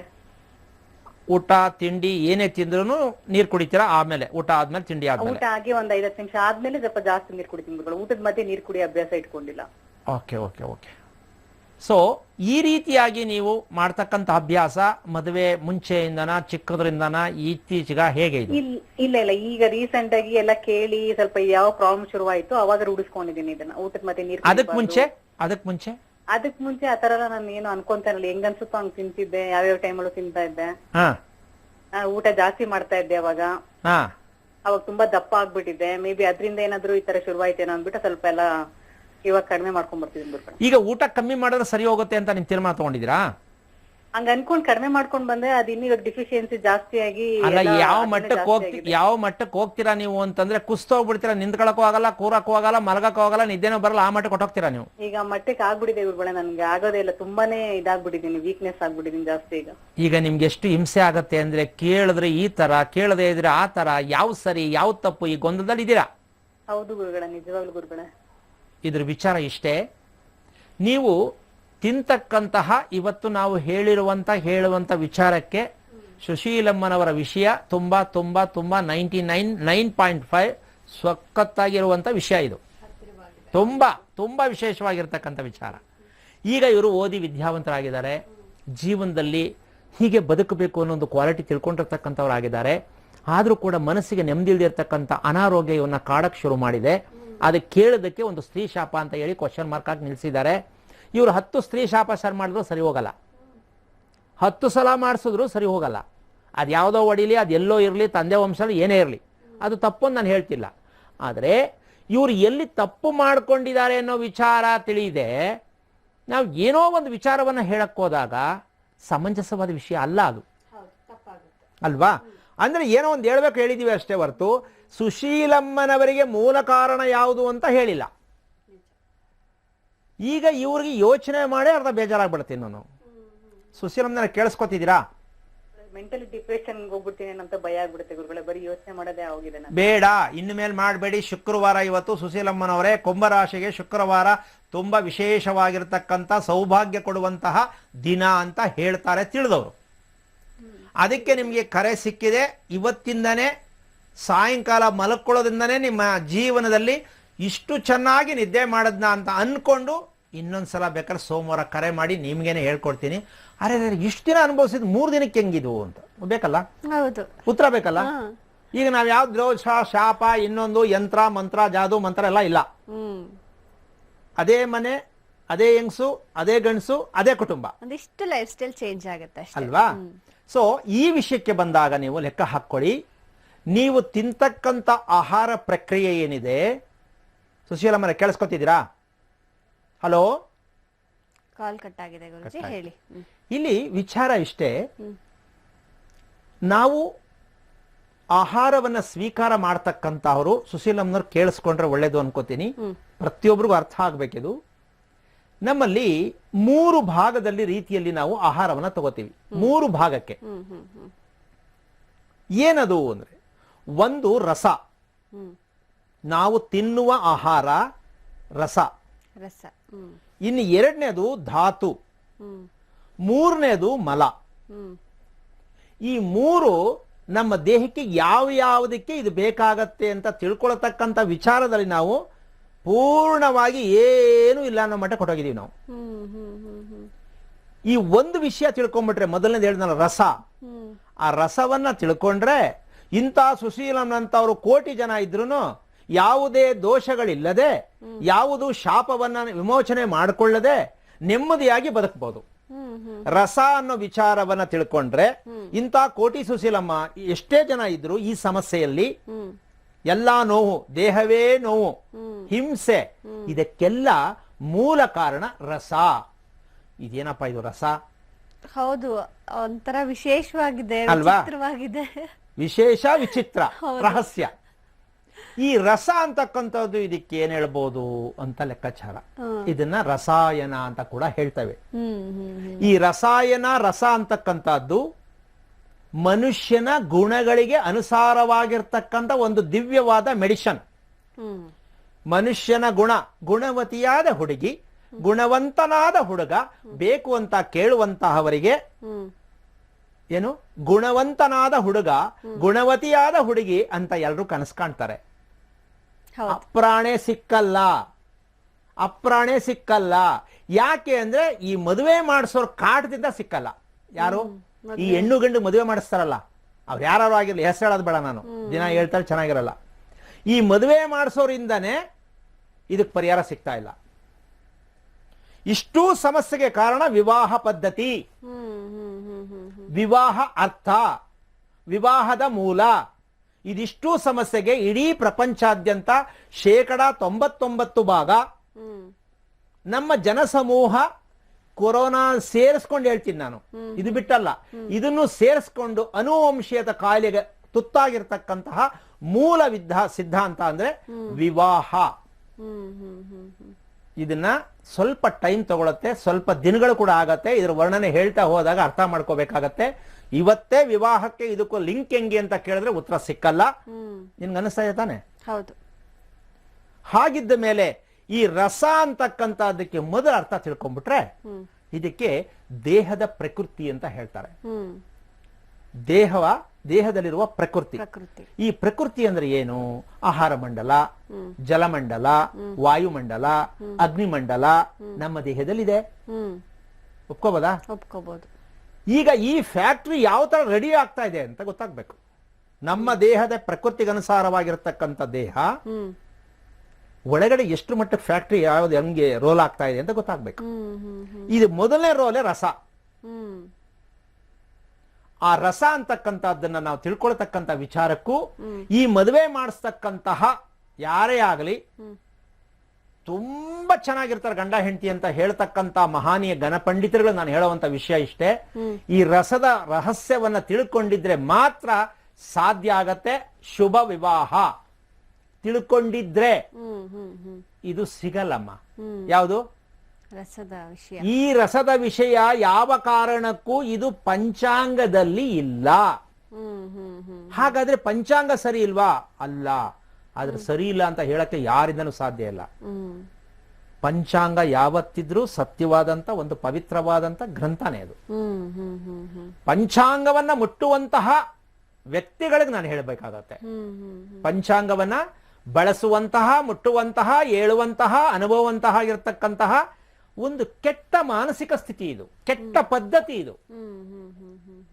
ಜನಗಳಿಗೆ ಕೊಡ್ತಾ ಇರತಕ್ಕಂಥ ವಿಷದ ಬಾಟಲ್ಗಳು. ಯಾರಿಗೆ? ಮದುವೆಯಾಗೋ ದಂಪತಿಗಳಿಗೆ. ಮದುವೆ ಆಗೋ ದಂಪತಿಗಳಿಗೆ ಕೊಡ್ತಾ ಇರತಕ್ಕಂಥ ವಿಷದ ಬಾಟಲ್ಗಳು. ಎಷ್ಟು ಸಾವಿರ ವರ್ಷಗಳಿಂದ ಈ ಬಾಟಲ್ಗಳನ್ನ ಹಂಚ್ತಾ ಇದೀವಿ ಅಂತ ನಾವು ಸ್ವಲ್ಪ ಯೋಚನೆ ಮಾಡ್ಬೇಕಾಗತ್ತೆ. ಯಾಕೆಂದ್ರೆ ಬೇರೆಯವ್ರುಗಳಲ್ಲ, ನಾನು ಸೇರಿಸಿ ಹೇಳ್ಕೊಂಡ್ಬಿಡ್ತೀನಿ. ವಿಷದ ಬಾಟಲ್ ನಾವು ಕೊಡ್ತಾ ಇದ್ದೀವಿ ಅಂತ ಯಾರು ಒಪ್ಕೋತಾ ಇಲ್ಲ. ಅದನ್ನ ನಾನು ಪ್ರೂವ್ ಮಾಡಿ ತೋರಿಸಬಲ್ಲೆ. ವಿಷದ ಬಾಟಲ್ ಹೇಗಾಗತ್ತದು ಕೇಳೋರು ಇದ್ರೆ ಏನ್ ಹೇಳ್ತೀಮ್ಮ? ಹೇಳ್ಬೇಕಲ್ವಾ? ಸುಮ್ನೆ ವಿಷದ ಬಾಟಲ್ ಅಂದ್ಬಿಟ್ರೆ ನೀವು ಮಾಡಿಸುತ್ತಿರುವ ಮದುವೆಯ ದಾಂಪತ್ಯಕ್ಕೆ ಕೊಡುತ್ತಿರೋ ವಿಷದ ಬಾಟಲ್ ಅನ್ನ ಹೆಣ್ಣು ಕೈಗೆ ಒಂದು, ಗಂಡನ ಕೈಗೆ ಒಂದು. ಆಮೇಲೆ ಆಶೀರ್ವಾದ ಮಾಡಿ ಚೆನ್ನಾಗಿರಿ, 100 ವರ್ಷ ಬದುಕಿ, ಮಕ್ಕಳನ್ನ ಒಳ್ಳೆ ಮಕ್ಕಳನ್ನ ಬರ್ಕೊಳ್ಳಿ. ಏನ್ರಿ ಕರ್ಮ ಇದು? ಬರೀ ಡೂಪ್ಲಿಕೇಟ್ ವಿಚಾರ. ಆರೋಗ್ಯನೇ ಚೆನ್ನಾಗಿಲ್ಲ ಅಂದ್ರೆ ಮಕ್ಳು ಹೆಂಗಾಗತ್ತಮ್ಮ? ಹೌದು, ಹೌದಲ್ಲ? ಸುಮ್ನೆ ಬಾಯಿಗೆ ಬಂದದ್ದು ಹೇಳ್ಬಿಡೋದು, ಚೆನ್ನಾಗಿರಿ ಚೆನ್ನಾಗಿರಿ. ಏನ್ ಚೆನ್ನಾಗಿರಿ? ಊಟ ಹಾಕಿ ಸ್ವಾಮಿ, ಊಟ ಹಾಕ್ಬಿಟ್ಟು ಚೆನ್ನಾಗಿರಿ ಅಂತೇಳಿ. ಹೊಟ್ಟೆ ಎಸಿತಾ ಇದೆ ನಿನ್ಗೆ, ಚೆನ್ನಾಗಿರಮ್ಮ ನೀನು ಅಂದ್ರೆ ನಿನ್ ಕೋಪ ಎಷ್ಟು ಬರುತ್ತೆ ಹೇಳು? ಹೊಟ್ಟೆ ಎಸಿತದೆ, ಚೆನ್ನಾಗಿರ್ಬೇಕಂತೆ. ಇದು ಮದುವೆ ಮಾಡಿಸ್ತಾ ಇರೋ ಕರ್ಮದ ಕತೆ ಅಂದ್ರೆ ಇದೆ. ಒಳಗಡೆ ಎಲ್ಲ ಪೋಕಲ್ಲು, ಅದ್ರ ಅರ್ಥ ಗೊತ್ತಿಲ್ಲ, ಅದ್ರ ಮೂಲ ಗೊತ್ತಿಲ್ಲ, ಅದ್ರ ರಹಸ್ಯ ಗೊತ್ತಿಲ್ಲ. ಅದು ಏನು ಹೇಳಬೇಕು ಮದುವೆ ಮಾಡ್ಸಕ್ಕೆ? ಹೇಳೋದು ಬೇಡ, ತಿಳಿದಿರ್ಬೇಕು. ಯಾರು? ಮದುವೆ ಮಾಡಿಸೋಂಥವ್ರಿಗೆ ಯಾರೇ ಆಗಿರಲಿ, ಅವ್ರೆಂತ ವಿದ್ವತ್ತರು ಅಂತ ವ್ಯಕ್ತಿಯೇ ಆಗಿರಲಿ ಅಥವಾ ಏನು ಗೊತ್ತಿಲ್ಲದೆ ಇರೋರಾಗ್ಲಿ, ಅದು ಅವರವರ ವೈಯಕ್ತಿಕ. ಆದ್ರೆ ನೀವು ಮದುವೆ ಮಾಡಿಸುತ್ತಿರುವ ಹೆಣ್ಣು ಗಂಡಿಗೆ ಕೊಡುತ್ತಿರುವ ಬಳುವಳಿ ಏನು? ವಿಷದ ಬಾಟಲ್. 4 ಸಲ ಹೇಳಾಯ್ತು. ಇಷ್ಟು ಸಾಕು ಅನ್ಕೋತೀನಿ. ಯಾಕೆ ವಿಷದ ಬಾಟ್ಲು ಕೊಡ್ತೀವಿ? ನಾವೇನ್ ತಪ್ಪು ಮಾಡ್ತಿದ್ದೀವಾ? ತಪ್ಪು ಮಾಡ್ತಾ ಇಲ್ಲ. ವಿಚಾರವನ್ನ, ಅದರ ಸತ್ಯವನ್ನ ತಿಳಿಯದೇ ಇರುವರು ಕೊಡುತ್ತಿರುವ ವಿಷ ಬಾಟಲು, ವಿಷದ ಬಾಟ್ಲು. ಯಾರ್ದು? ಅದ್ರ ರಹಸ್ಯ ಗೊತ್ತಿಲ್ಲ, ಅದ್ರ ಮೂಲ ಗೊತ್ತಿಲ್ಲ. ನಾವು ಮಾಡಿಸ್ತಿರೋ ಮದುವೆ ದಂಪತಿಗಳು ಹೇಗಿರ್ಬೇಕಾದ್ರೆ ಏನಿರ್ಬೇಕಿತ್ತು, ಏನಿರ್ಬೇಕು, ನಾವೇನ್ ಹೇಳಬೇಕು ಅನ್ನೋದು ಗೊತ್ತಿಲ್ಲದೆ ಇರೋರು ಕೊಡುವಂತ ವಿಷದ ಬಾಟಲ್ಲೇ ಹೊರತು ಎಲ್ಲರಿಗೂ ಹೋಲ್ಸೇಲ್ ಆಗಿ ಕೊಡ್ತಾರೆ ಅಂತ ಹೇಳಕ್ಕಾಗಲ್ಲ. ಸರ್ವೇ ಸಾಮಾನ್ಯ 90 ಭಾಗ ಇದು ಹಂಚ್ತಾ ಇದೆ. 90 ಭಾಗ. ಇನ್ನು 10 ಉಳಿಸ್ಕೊಳ್ಳೋಣ. ನಮ್ಮ ಭಾರತ ದೇಶಕ್ಕೆ ಅದನ್ನಾರು ಒಂದು ಕ್ರೆಡಿಟ್ ಕೊಡೋಣ ಅಲ್ಲಮ್ಮ. ಇನ್ನು 100ಕ್ಕೆ 100 ಅಂದ್ಬಿಟ್ರೆ ನಮ್ಮ ದೇಶದಲ್ಲಿ ಹುಟ್ಟಿದೆ ತಪ್ಪು ಅನ್ಕೋಬೇಕಾಗತ್ತೆ. ನಿಜ ನಿಜ ನಿಜ. ಹಾಗಾಗಿ ಇನ್ನೊಂದು ಇದಕ್ಕೊಂದು ಉದಾಹರಣೆ ಕೊಡ್ತೀನಿ. ಹೇಳಿ. ಈ ಕೊರೋನಾ ಬಂದಿರತಕ್ಕಂತ ಲೆಕ್ಕದಲ್ಲಿ ಯಾವುದೋ ಒಂದು 2 ದೇಶ ಕೊರೋನಾನ ಕಂಟ್ರೋಲ್ ತಗೊಂಡಿದೆ ಅಂತ ವಿಚಾರವನ್ನ ನೋಡ್ತಿದ್ದೀವಿ. ಹೌದು. ಇದನ್ನ ವೀಕ್ಷಕರೇ ಗಮನಿಸ್ಕೋಬೇಕು. ಈ ವಿಚಾರ ನಾನು ಹೇಳ್ತಾ ಇದ್ದೀನಿ. ಈ ರಸಕ್ಕೂ ಇದಕ್ಕೂ ನಿಮಗೆ ಸತ್ಯ ಲಿಂಕ್ ಗೊತ್ತಾಗತ್ತೆ. ಕೊರೋನಾ ಕಂಟ್ರೋಲ್ ಬಂದಿದೆ ಅಂತ 1-2 ದೇಶ ಆಲ್ರೆಡಿ ಬರ್ತಾ ಇದೆ. ಹೌದು. ಹಾಗಿದ್ದ ಮೇಲೆ ನಮ್ಮ ದೇಶ ಇನ್ನೂ ಮುಂದಕ್ಕೆ ಹೋಗ್ತಾ ಇದೆ. ಕಂಟ್ರೋಲ್ ಇತ್ತು, ಕಂಟ್ರೋಲ್ ಮೀರ್ತಾ ಇದೆ. ಇದಕ್ಕೆ ಕಾರಣ ಏನು ಅಂತಕ್ಕಂಥದ್ದೇ ಈ ದಿನದ ವಿಶೇಷವಾಗಿರುವಂತ ರಹಸ್ಯ ತಿಳ್ಕೋಬೇಕಾಗತ್ತೆ. ಯಾಕೆ ನಾವು ಅನುಭವಿಸಬೇಕು ಅಂದರೆ ನಮ್ಮ ಆಹಾರ ಪದ್ಧತಿ 99% ಭಾಗ ಚೆನ್ನಾಗಿಲ್ಲ. 99 ಭಾಗ ಚೆನ್ನಾಗಿಲ್ಲ. ಇದನ್ನ ಹೇಳಕ್ಕೆ ಯಾರು ಹೇಳ್ತಾ ಇಲ್ಲ. ಇದ್ರ ಜೊತೆಗೆ ಇನ್ನೊಂದು ಸೇರಿಸ್ಕೊಂಡವ್ರು. ಈಗ ಅದ್ಯಾವುದೋ ಗ್ರಹಣ ಅಂತೆ, ಏನ್ ತಗೋ ಅದನ್ನೇ ಒಂದು ಬಂಬಡಿ. ಅದಂಗಾಗತ್ತೆ ಇದಂಗಾಗತ್ತೆ, ಇದು ಚೈನಾ ಬಂದ್ಬಿಡ್ತು, ಅದ ಭಾರತ ಬಂದ್ಬಿಡ್ತು. ಕೇಳಿ ಕೇಳಿ ಬೇಜಾರಾಗ್ತಾ ಇದೆ. ಯಾತಕ್ರಿ ಕತೆಗಳು, ಗುಬ್ಬಚ್ಚಿ ಕತೆಗಳು ಯಾರಿಗ್ ಬೇಕಾಗಿದೆ? ಈಗ ಅದೇನೋ ಮಾಡ್ಕೊಂಡು ಹೋಗ್ಲಿ, ಅದು ಸೆಕೆಂಡ್ರಿ. ಕೂತ್ಕೊಂಡು ಯಾಕೆ ಸುಮ್ಮನೆ ಜನಗಳಿಗೆ ಹಿಂಸೆ ಕೊಡ್ಬೇಕು ನಾವು? ಹೌದಿಲ್ಲ ನಮ್ಮ? ಈಗಿರುವಂತ ಸಮಸ್ಯೆಗಳನ್ನ ಹೇಗೆ ಬಗೆಹರಿಸ್ಕೋಬೇಕು ಅಂತ ವಿಚಾರಗಳನ್ನ ಹೇಳಿ. ಹೌದು. ಅದನ್ನ ಬಿಟ್ಬಿಟ್ಟು ಸೋಮ್ನೆ ಅಲ್ಲೇ ಆಯ್ತು, ಇದಿಂಗೆ ಇದು ಅದಂಗೆ, ಆ ಕಥೆಗಳು ಬೇಡ. ಈಗ ನಾನು ಉದಾಹರಣೆ ಕೊಟ್ಟೆ. ಪಾಶ್ಚಿಮಾತ್ಯ ದೇಶಗಳಲ್ಲಿ ಕಂಟ್ರೋಲ್ ಬರ್ತಾ ಇದೆ ಅಂದ್ರೆ ನಮ್ಮ ಭಾರತ ದೇಶದಲ್ಲಿ ಹಾಗಂತ ಏನೋ ಅದ್ಮೀರ್ ಹೊಟ್ಟೋಗ್ತಾ ಇದೆ ಅಂತ ನಾನು ಹೇಳ್ತಾ ಇಲ್ಲ. ಲೆಕ್ಕ ಹಾಕ್ತಾ ಇದ್ರೆ, ಪ್ರತಿದಿನ ನೋಡ್ತಾ ಇದ್ರೆ ಮನಸ್ಸಿಗೆ ಬೇಜಾರಾಗ್ತಾ ಇದೆ. ಖಂಡಿತ. ಹೌದಲ್ಲ? ಪ್ರತಿದಿನ ನೋಡ್ತಾ ಇದ್ರೆ ಮಾಧ್ಯಮದಲ್ಲಿ ಭಯ ಆಗ್ತಾ ಇದೆ, ಯಾವ ಮಟ್ಟಕ್ಕೆ ಆವರಿಸ್ಕೋಬಹುದು ಇದು ಅಂತ. ನಿದ್ದೆ ಮಾಡಕ್ಕಾಗತ್ತೇನಮ್ಮ? ಆಗ್ತಿಲ್ಲ. ಮಕ್ಕಳನ್ನ ಓದ್ಸಕ್ಕಾಗತ್ತೇನಮ್ಮ? ನೆಮ್ಮದಿಯಾಗಿ ಕೂತ್ಕೊಳಕ್ಕಾಗತ್ತೇನಮ್ಮ? ಎಂತ ಸಮಸ್ಯೆನ ತಂದೊಡ್ತಾ ಇದೀವಿ ನಾವು ಅಂತ ಸ್ವಲ್ಪ ಯೋಚನೆ ಮಾಡಬೇಕು. ಈ ಸ್ಥಾನದಲ್ಲಿ ಕೂತಿರ್ತಕ್ಕಂಥ ಬುದ್ಧಿವಂತರುಗಳು ಮಾಡ್ಬೇಕಾ ಬೇಡ? ಮಾಡ್ಲೇಬೇಕು. ಈಗ ನಿನ್ ಕೊರತೆ ಏನು? ನನ್ ಕೊರತೆ ಕರೆ ಸಿದ್ಧವಾಗಿದೆ, ನೋಡೋಣ. ಮುಂದಿನ ಕರೆ ಇದೆ. ಹಲೋ, ನಮಸ್ಕಾರ. ಹಲೋ ಮೇಡಮ್, ನಮಸ್ತೆ. ತಮ್ಮ ಹೆಸರು? ಮಮತಾ ಅಂತ, ಮೈಸೂರಿನ ಮಾತಾಡ್ತಾ ಇದ್ದೀನಿ. ಯಾರ ಬಗ್ಗೆ ಕೇಳ್ಬೇಕಾಗಿತ್ತು? ನನ್ನ 2ನೇ ಮಗಳು ರಾಗಶ್ರೀ ಅಂತ ಅಂದ್ಬಿಟ್ಟು. ವಿವರ ತಿಳಿಸಿಮಾ. ತುಲಾ ರಾಶಿ, ಚಿತ್ತಾ ನಕ್ಷತ್ರ, ಲಗ್ನ ಮಿಥುನ, 4ನೇ ಪಾದ, ಓಕೆ, ತಿಥಿ ಹುಣ್ಣಿಮೆ. ಮಾತನಾಡಿ ಗುರುಜಿ ಇದ್ದಾರೆ. ಹಲೋ ಗುರುಜಿ ನಮಸ್ತೆ. ನಮಸ್ತೆ. ಮಗಳ? ಹೌದು. ಏನ್ ಮಾಡ್ತಿದ್ದಾಳೆ? ಈಗ 7ನೇ ಕ್ಲಾಸ್ ಇರ್ಬೇಕಾಗಿತ್ತು. 6 ಓದ್ತಾ ಇದ್ದಾಳೆ. ಯಾಕೆ 1 ವರ್ಷ? ಅದು ನಿಮ್ ಬಾಯಿಂದನೇ ಕೇಳ್ಬೇಕು ಅನ್ನೋ ಆಸೆ ಗುರುಜಿ ನನ್ಗೆ. ಎಷ್ಟು ಜನ ಮಕ್ಕಳಮ್ಮ? 2 ಹೆಣ್ಮಕ್ಳು. ಇವತ್ತು ನೀವು ವಿಷಯನ ಹಿರಿಯರ ಬಗ್ಗೆ ಮತ್ತೆ ಅನುವಂಶೀಯದ ಬಗ್ಗೆ ಮಾತಾಡ್ತಿದ್ರಲ್ಲ, ನಂಗೆ ಹಾಗಾಗಿ ನಿಮ್ ಬಾಯಿಂದನೇ ಕೇಳ್ಬೇಕು ಈ ಮಗಳ ಬಗ್ಗೆ ಅಂತ. ಓಕೆ, ಸಂತೋಷ. ಈಗ ಈ ಚಿತ್ತಾ ನಕ್ಷತ್ರದ ಮಗು ಹುಟ್ಟಿದ್ದಕ್ಕೆ ಅಟ್ಲೀಸ್ಟ್ ಏನಾದ್ರು ತಿಳಿಯಕ್ ಹೋಗ್ಲಿಲ್ವ ನಮ್ಮನ್ನು? ಚಿತ್ತಾ ನಕ್ಷತ್ರದ ಮಗು ಹುಟ್ಟಿದಕ್ಕೆ ಕಾರಣ ಏನು, ಅದ್ರ ಹಿನ್ನೆಲೆ ಏನು ಕೇಳಿಲ್ವಾ? ಇಲ್ಲ ಗುರುಜಿ, ನನ್ಗೆ ಗೊತ್ತಿಲ್ಲ. ಗೊತ್ತಿಲ್ಲ ಅಂದ್ರೆ ಕೇಳದೆ ಗೊತ್ತಿಲ್ಲ ಅಂತನಾ? ಅಂದ್ರೆ ಇವಳು ಹುಟ್ಟಿದಾಗ ನಾನು ಸುಮಾರು ತುಂಬಾ ಹೆಸರಿರೋರ್ ಹತ್ರನೇ ನಾನು ಹೋಗಿ ಸುಮಾರು ಕೇಳಿದ್ದೀನಿ. ಇದ್ರ ಬಗ್ಗೆ ಏನು ಹೇಳಿಲ್ಲ ಅವರು. ನಂಗೂ ಹಾಗಾಗಿ ಅಷ್ಟು ಗೊತ್ತಿಲ್ದಿರೋದ್ರಿಂದ ತುಂಬಾ ತಿಳ್ಕೊಳ್ಳೋದಕ್ಕೆ ಹೋಗಿಲ್ಲ ಗುರುಜಿ. ಈಗ ನೀನು ಹೋಗಿರೋದೇ ಹೆಸರಿಡೋರ ಹತ್ರ ಅಲ್ಲಮ್ಮ? ಇಲ್ಲ ಗುರುಜಿ, ಹೆಸರು ಬಗ್ಗೆ ಹೆಸರು ಕೇಳಕ್ಕೋಸ್ಕರ ಹೋಗಿದ್ದೆ? ಇಲ್ಲ ಗುರುಜಿ, ಅವಳು ತೊಂದ್ರೆ ಬಗ್ಗೆನೆ ಕೇಳೋದಕ್ಕೆ ಅಂತಾನೆ ಹೋಗಿದ್ದೆ ಗುರುಜಿ. ನಾನು ತುಂಬಾನೇ ಕಷ್ಟ ಪಟ್ಕೊಂಡು ತುಂಬಾ ಟೈಮ್ ತಗೊಂಡೇ ಹೋಗಿದ್ದೆ. ನಮ್ ದೇಶದಲ್ಲಿ ಇದಾರೆ ಅಂತೀಯ? ಅದು ಕೇಳೋರು ದೇಶದಲ್ಲಿ, ಕರ್ನಾಟಕ ಬೇಡ, ದೇಶದಲ್ಲಿ ಇದಾರ ನಮ್ಮ ಅಂತ ಅನ್ಕೋತೀಯನಮ್ಮ? ಅದಕ್ಕೆ ಕೇಳೋರು ಇದಾರೆ ಅಂತೀಯ? ಅದ್ರ ಬಗ್ಗೆ ನನ್ಗೆ ಗೊತ್ತಿಲ್ಲ ಗುರುಜಿ. ನನ್ಗೇನಂತ ಅಂದ್ರೆ ಈಗ ಅವ್ರು ಹೇಳಿದ ವಿಷಯ ನಿನಗೆ ಮಕ್ಕಳಿಗೆ ಹತ್ರ ಆಯ್ತಾ, ವಂಶಕ್ಕೆ ಹತ್ರ ಆಯ್ತಾ, ನಿನಗೆ ಹತ್ರ ಆಯ್ತಾ, ಮಗುಗ್ ಹತ್ರ ಆಯ್ತಾ? ಅವ್ರು ಹೇಳಿರೋ ವಿಚಾರ ಹತ್ರ ಸಿಕ್ಕಿದ್ಯಾ ಅಥವಾ ಏನೋ ಹೇಳ್ಬೇಕು ಹೇಳಿದಾರೆ, ಏನೋ ಕೇಳ್ಬೇಕು ಕೇಳಿ ಸಿಕ್ಕಿಲ್ಲ. ಹಾಗಾಗಿ ನಾನ್ ನಿಮ್ಮ ಹತ್ರನೇ ಕೇಳ್ಬೇಕು ಅಂತ ಗುರುಜಿ. ಬೇಜಾರಾಗ್ಲ್ವಾ ನಿಂಗೆ? ಏನಿದು ಏನೇನೋ ಹೇಳ್ತಾರೆ, ನಾನೇನೋ ಕೇಳಿದ್ರೆ ಇವ್ರೇನೋ ಹೇಳ್ತಾರೆ ಅಂತ ಅನಿಸ್ತಿಲ್ವಾ? ಅನ್ನಿಸ್ತು. ಆದ್ರೆ ಆಗಿನ ಸಂದರ್ಭಕ್ಕೆ ಏನ್ ಬೇರೆ ನಾವು ಏನು ಮಾಡೋದಕ್ಕೆ ಆಗಲ್ವಲ್ಲ, ಹಾಗಾಗಿ ಇಲ್ಲಿವರೆಗೂ ಸುಮ್ಮನೆ ಬಂದಿದೀವಿ. ಓಕೆ, ಈಗ ನಿಮ್ಮ ಮನೆ ಎಷ್ಟು ವರ್ಷದ್ದು? ನಮ್ಮನೆ ಎಷ್ಟು ವರ್ಷದ್ದು? ಇದು ಬಾಡಿಗೆ ಮನೆ ಗುರುಜಿ. 2 ವರ್ಷದಿಂದ ಇದ್ದೀವಿ. 2 ವರ್ಷದಿಂದ. ಎಷ್ಟು ಮನೆ ನೀವು ಮದುವೆ ಆದ್ಮೇಲೆ ಎಷ್ಟು ಮನೆ ಬದಲಾವಣೆ ಮಾಡಿದ್ದೀರಾ? ಮದ್ವೆ ಆದ್ಮೇಲೆ ಅಂದ್ರೆ ಗಂಡನ ಮನೆಯನ್ನು ಸೇರ್ಸಿ ಬಿಟ್ಟು ಹೇಳ್ಬೇಕಾ ಗುರುಜಿ? ಅಲ್ಲ, ಸದ್ಯಕ್ಕೆ ಎಷ್ಟು ಮನೆ ಬದಲಾವಣೆ ಮಾಡಿದ್ರಮ್ಮ? ಸದ್ಯಕ್ಕೆ 4 ಗುರುಜಿ. ಓಕೆ, ಈಗ ನಿಮ್ ತಂದೆ ಮನೆಯಲ್ಲಾಗ್ಲಿ ನಿಮ್ಮ ಯಜಮಾನ್ರ ಮನೆಯಲ್ಲಾಗ್ಲಿ ಜೇನು ಕಟ್ಟಿರ್ತಕ್ಕಂಥದ್ದನ್ನ ನೋಡಿದ್ಯಾ? ಜೇನು ಅಂದ್ರೆ ಮನೆಯಲ್ಲಿ ಕಟ್ಟಿರ್ತಕ್ಕಂಥದ್ದು ಏನಾದ್ರು ನೋಡಿದ್ಯಾ? ನಿಮ್ ತಂದೆ ಮನೆಯಲ್ಲಾಗ್ಲಿ ನಿಮ್ಮ ಯಜಮಾನ್ರ ಮನೆಯಲ್ಲಾಗ್ಲಿ ಜೇನು ಕಟ್ಟಿದ್ದು, ಜೇನು ಹುಳ ಗೊತ್ತಾ? ಜೇನು ಗೊತ್ತು ಗುರುಜಿ. ಅಂದ್ರೆ ಒಳಗಡೆನೆ, ಬಿಲ್ಡಿಂಗ್ ಒಳಗಡೆನೆ ಅಂತನಾ? ಅಲ್ಲ, ಬಿಲ್ಡಿಂಗ್ ಒಳಗಡೆ ಬಂದು ಕಟ್ಟೋದಲ್ಲ, ಬಿಲ್ಡಿಂಗ್ ಅಲ್ಲಿ ವಾಸ ಮಾಡುವ ಮನೆ. ನಾನು ನೋಡಿಲ್ಲ ಗುರುಜಿ. ನಾನು ಕಣಜ ಕಟ್ಟಿರೋದು ನೋಡಿದೀನಿ, ಬಿಟ್ರೆ ಜೇನ್ ಕಟ್ಟಿರೋದನ್ನ ನೋಡಿಲ್ಲ ನಾನು. ಓಕೆ, ನಿಮ್ಮ ಮಗಳಿಗೆ ಹಿಲಿ, ಬೆಕ್ಕು, ಜೇನು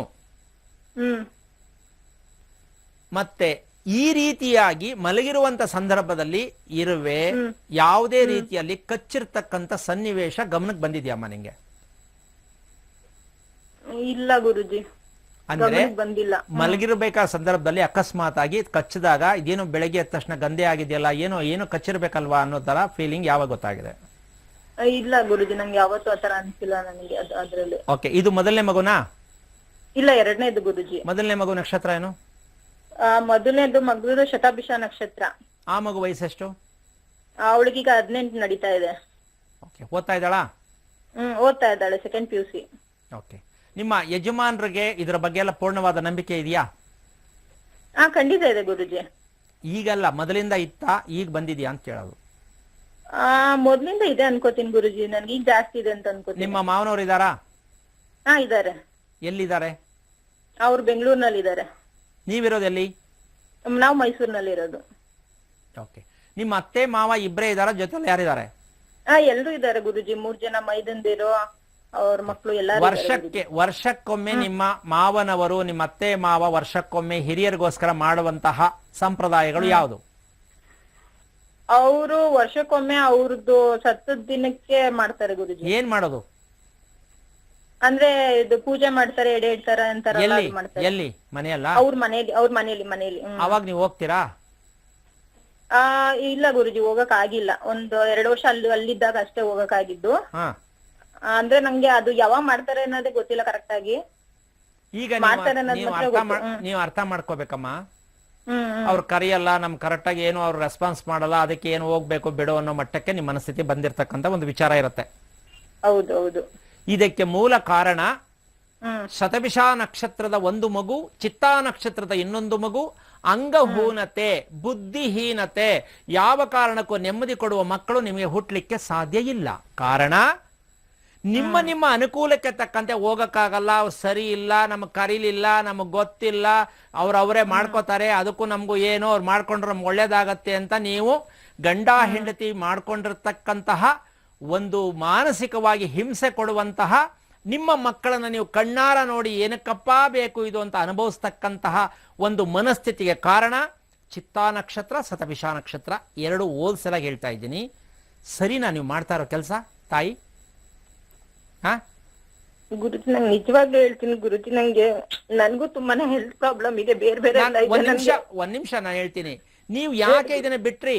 ತಂದೆ ತಾಯಿ ಇರಬೇಕಾದ್ರೆ, ಅತ್ತೆ ಮಾವ ಇರಬೇಕಾದ್ರೆ ಯಾಕೆ ಹೋಗೋದನ್ನ ಬಿಟ್ರಿ? ಅದು ಆತರ ಅಲ್ಲ ಗುರುಜಿ, ನಂಗೆ ನಿಜ ಅವ್ರು ಮಾಡ್ತಾರೆ, ಯಾವಾಗ ಮಾಡ್ತಾರೆ ಅನ್ನೋದು ಕೂಡ ನಿಜವಾಗ್ಲೂ ಗೊತ್ತಿಲ್ಲ. ಹಾಗಾಗಿ ನಂಗೆ ಗೊತ್ತಾಗಿಲ್ಲ. ಒಂದ್ ನಿಮಿಷ.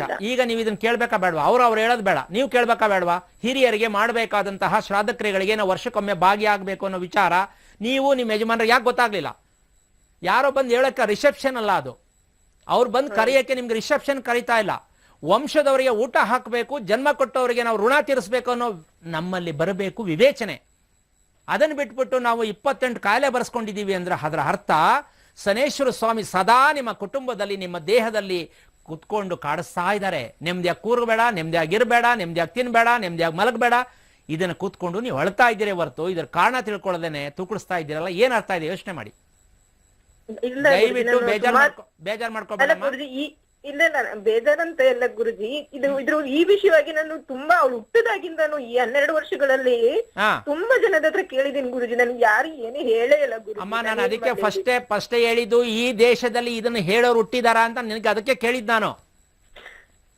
ಈ ತರ ಎಷ್ಟು ಕೋಟಿ ಜನ ಅನುಭವಿಸ್ತಾ ಇದ್ದಾರೆ. ಶಾಸ್ತ್ರ ಹೇಳೋರು ಊರು ತುಂಬಾ ಇದ್ದಾರೆ, ಇಡೀ ಕರ್ನಾಟಕ ತುಂಬಾ ಇದ್ದಾರೆ, ದೇಶದ ತುಂಬಾ ಇದ್ದಾರೆ. ಈಗಲೂ ಟಿವಿ ಆನ್ ಮಾಡಿ ಎಷ್ಟು ಜನ ಬೇಕೆಲ್ಲ ಹೇಳ್ತಾ ಇದ್ದಾರೆ. ಈ ಮೂಲ ಹೇಳೋರು ಯಾರು, ಎಲ್ಲಿದ್ದಾರೆ?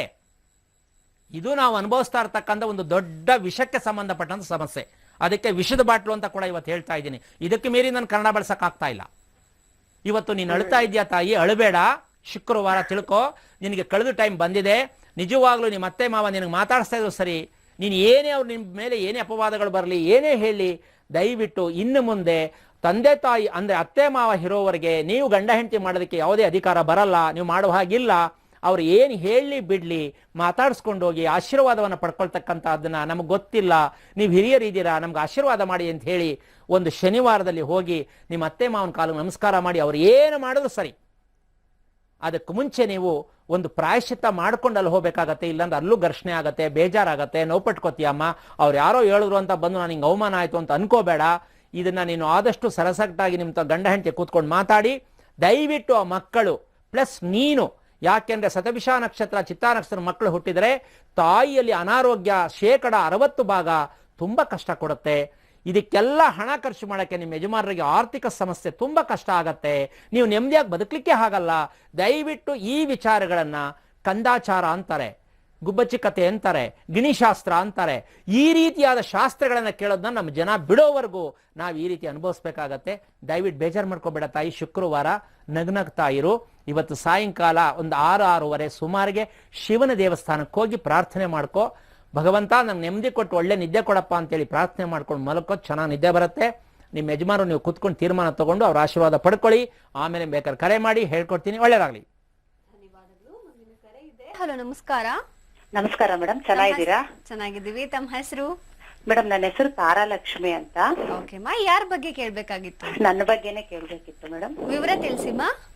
ಮೇಡಮ್ ವಿಶಾಖ ನಕ್ಷತ್ರ, ತುಲಾ ರಾಶಿ, ಓಕೆ ಶುಕ್ಲ ಪಕ್ಷ, ಪ್ರತಿಪತ್, ಮಕರ ಲಗ್ನ ಮೇಡಮ್. ಓಕೆ, ಮಾತನಾಡಿಮಾ. ಗುರುಜಿ ಇದ್ದಾರೆ. ಹಲೋ ಗುರುಗಳೇ ನಮಸ್ಕಾರ. ಚೆನ್ನಾಗಿದ್ದೀರಾ ಗುರುಗಳೇ? ಚೆನ್ನಾಗಿದ್ದೀನಿ, ಹೇಳಿಮ್ಮ. ಗುರುಗಳೇ, ನನ್ನ ಹೆಲ್ತ್ ಸ್ವಲ್ಪ ತುಂಬಾ ಪ್ರಾಬ್ಲಮ್ ಗುರುಗಳೇ. ವಿಶಾಖ ನಕ್ಷತ್ರ. ಹೌದು ಗುರುಗಳೇ. ಇದು ಕರೆ ಮಾಡೋದು 2ನೇ ಸಲನಾ? ಇಲ್ಲ ಗುರುಗಳೇ, ಇದೇ ಫಸ್ಟ್. ತುಂಬಾ ನನ್ ಕೈ ಕಾಲೆಲ್ಲ ನಡುಗ್ತಾ ಇದೆ ಗುರುಗಳೇ. ಖುಷಿಗೋ ಏನಕ್ಕೋ ಗೊತ್ತಿಲ್ಲ. ನಿಮಗ್ ತುಂಬಾ ಇದು ಪ್ರಯತ್ನ ಪಟ್ಟೆ. ನೀವು ಬೇರೆ ಚಾನಲ್ ಬರುವಾಗ್ಲೂ ನಾನು ಪ್ರಯತ್ನ ಪಟ್ಟೆ ಗುರುಗಳೇ, ಆದ್ರೆ ಇವತ್ ಸಿಕ್ತು. ತುಂಬಾ ಖುಷಿ ಆಗ್ತಾ ಇದೆ. ನನ್ ಪ್ರಾಬ್ಲಮ್ ಸಾಲ್ವ್ ಆಗೋಗುತ್ತೆ ಅನ್ನೋ ಅಷ್ಟು ಖುಷಿ ಆಗ್ತಾ ಇದೆ ಗುರುಗಳೇ. ಚಾನಲ್ ಅಲ್ಲೇ ನೀವು ಕಾರ್ಯಕ್ರಮದಲ್ಲೇ ತಿಳ್ಕೊಬೇಕು ಅಂತ ತೀರ್ಮಾನ?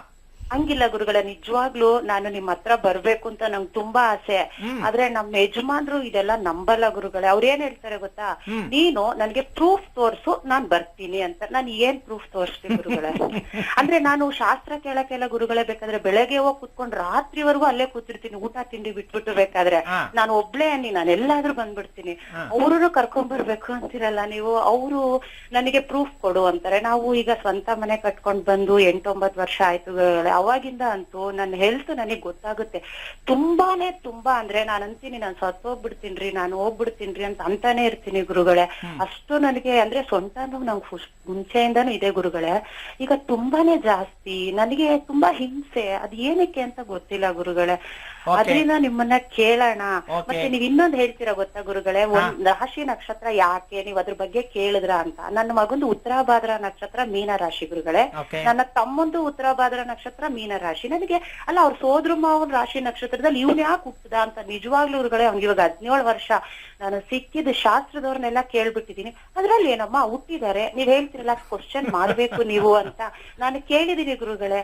ಕೇಳಿದ್ರೆ ಹುಟ್ಟಿದನಮ್ಮ, ಈಗ ಅದಕ್ ಪರಿಹಾರ ನೋಡ್ಕೊಳ್ಳಿ, ಏನ್ ಪ್ರಾಬ್ಲಮ್ ಹುಟ್ಟಿದ್ರೆ ಅಂತಾರೆ ಗುರುಗಳೇ ಕೆಲವ್ರೆಲ್ಲಾರುನು. ಈಗ ಅದಕ್ಕೆ ಹೆಲ್ತ್ಗಾಗ್ಲಿ ಮನೆಗಾಗ್ಲಿ ನನಗೆ ಕೇಳದೆ ಬಿಟ್ಬಿಟ್ಟಿದೀನಿ ಗುರುಗಳೇ. ನಾನು ಏನ್ ಅನುಭವಿಸ್ಬೇಕೋ ಹೋಗೋಣ ಬಿಡು ಅಂತ ಡಿಸೈಡ್ ಮಾಡ್ಬಿಟ್ಟಿದೀನಿ ಗುರುಗಳೇ. ನಾನು ನಮ್ ತಂದೆ ತರ ಇದ್ದೀರಾ ಅಂತ ನಿಮ್ ಹತ್ರ ಎಲ್ಲ ಹೇಳ್ಕೊತಾ ಇದ್ದೀನಿ. ಬಟ್ ಈ ಪ್ರೋಗ್ರಾಮ್ ನೋಡೋರು ಎಲ್ಲ ಕೇಳಿಸ್ಕೊತಾರ ಏನೋ ಗೊತ್ತಿಲ್ಲ, ಹೇಳ್ಕೊತಾ ಇದ್ದೀನಿ ಗುರುಗಳೇ.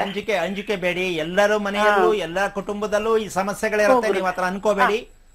ಒಂದು ತಿಳ್ಕೊಳ್ಳಿ, ನಾವೆಲ್ಲಿವರೆಗೂ ಈ ಗೌಪ್ಯವಾಗಿ ವಿಷಯಗಳನ್ನ ಗೌಪ್ಯ ಮಾಡ್ಬೇಕು ಅಂತ ಹೋಗ್ತೀವಿ ಅಲ್ಲಿವರೆಗೂ ಮಾನಸಿಕ ಅನುಭವಿಸ್ತೀವಿ. ಹೌದು ಗುರುಗಳೇ, ಹೊರಗೆ ಬಂದ್ಬಿಡ್ಬೇಕು. ನಾವು ಹೆದರ್ಕೊಂಡು ಬದುಕಬಾರ್ದು. ಈ ಪ್ರಪಂಚದಲ್ಲಿ ಹೆದರ್ಸ್ಬೇಕೇ ಹೊರತು ಹೆದರಬಾರ್ದು. ಹೌದು ಗುರುಗಳೇ, ನಾನೀಗ ಬಂದಿದ್ದೀನಿ ಗುರುಗಳೇ. ಆದ್ರೂ ನಾವು ಸುಮ್ನಿದ್ರು ನಮ್ಮ ಮೇಲೆ ವಿಷಯಕ್ಕೆ ಬರೋಣ. ಹೇಳಿ ಗುರುಗಳೇ. ನಿಮ್ಗೆ ಮುಖ್ಯವಾಗಿ ವಿಚಾರ ಏನಂತಂದ್ರೆ ನಿಮ್ಮ ಒಂದು ಅಭ್ಯಾಸ ಇದರಲ್ಲಿ ಫಸ್ಟ್ ನೀವು ತಿಳ್ಕೋಬೇಕು. ಗುರುಗಳೇ, ಮಕರ ಲಗ್ನದಲ್ಲಿ ಹುಟ್ಟಿದಿರಾ ನೀವು? ಹೌದು ಗುರುಗಳೇ. ನಿಮ್ಮ ತಂದೆ ಏನ್ ವೃತ್ತಿ ಮಾಡ್ತಾ ಇದ್ರು? ನಮ್ ತಂದೆ ಆಟೋ ಓಡಿಸ್ತಾ ಇದ್ರು ಗುರುಗಳೇ. ಇದಾರಾ? ಇಲ್ಲ ಗುರುಗಳೇ. ಎಷ್ಟು ವರ್ಷ ಆಯ್ತು? ಹೋಗ್ಬಿಟ್ರು. 21 ವರ್ಷ ಆಯ್ತು ಗುರುಗಳೇ. ನಿಮ್ಮ ಅಣ್ಣ ತಮ್ಮಂದಿರು?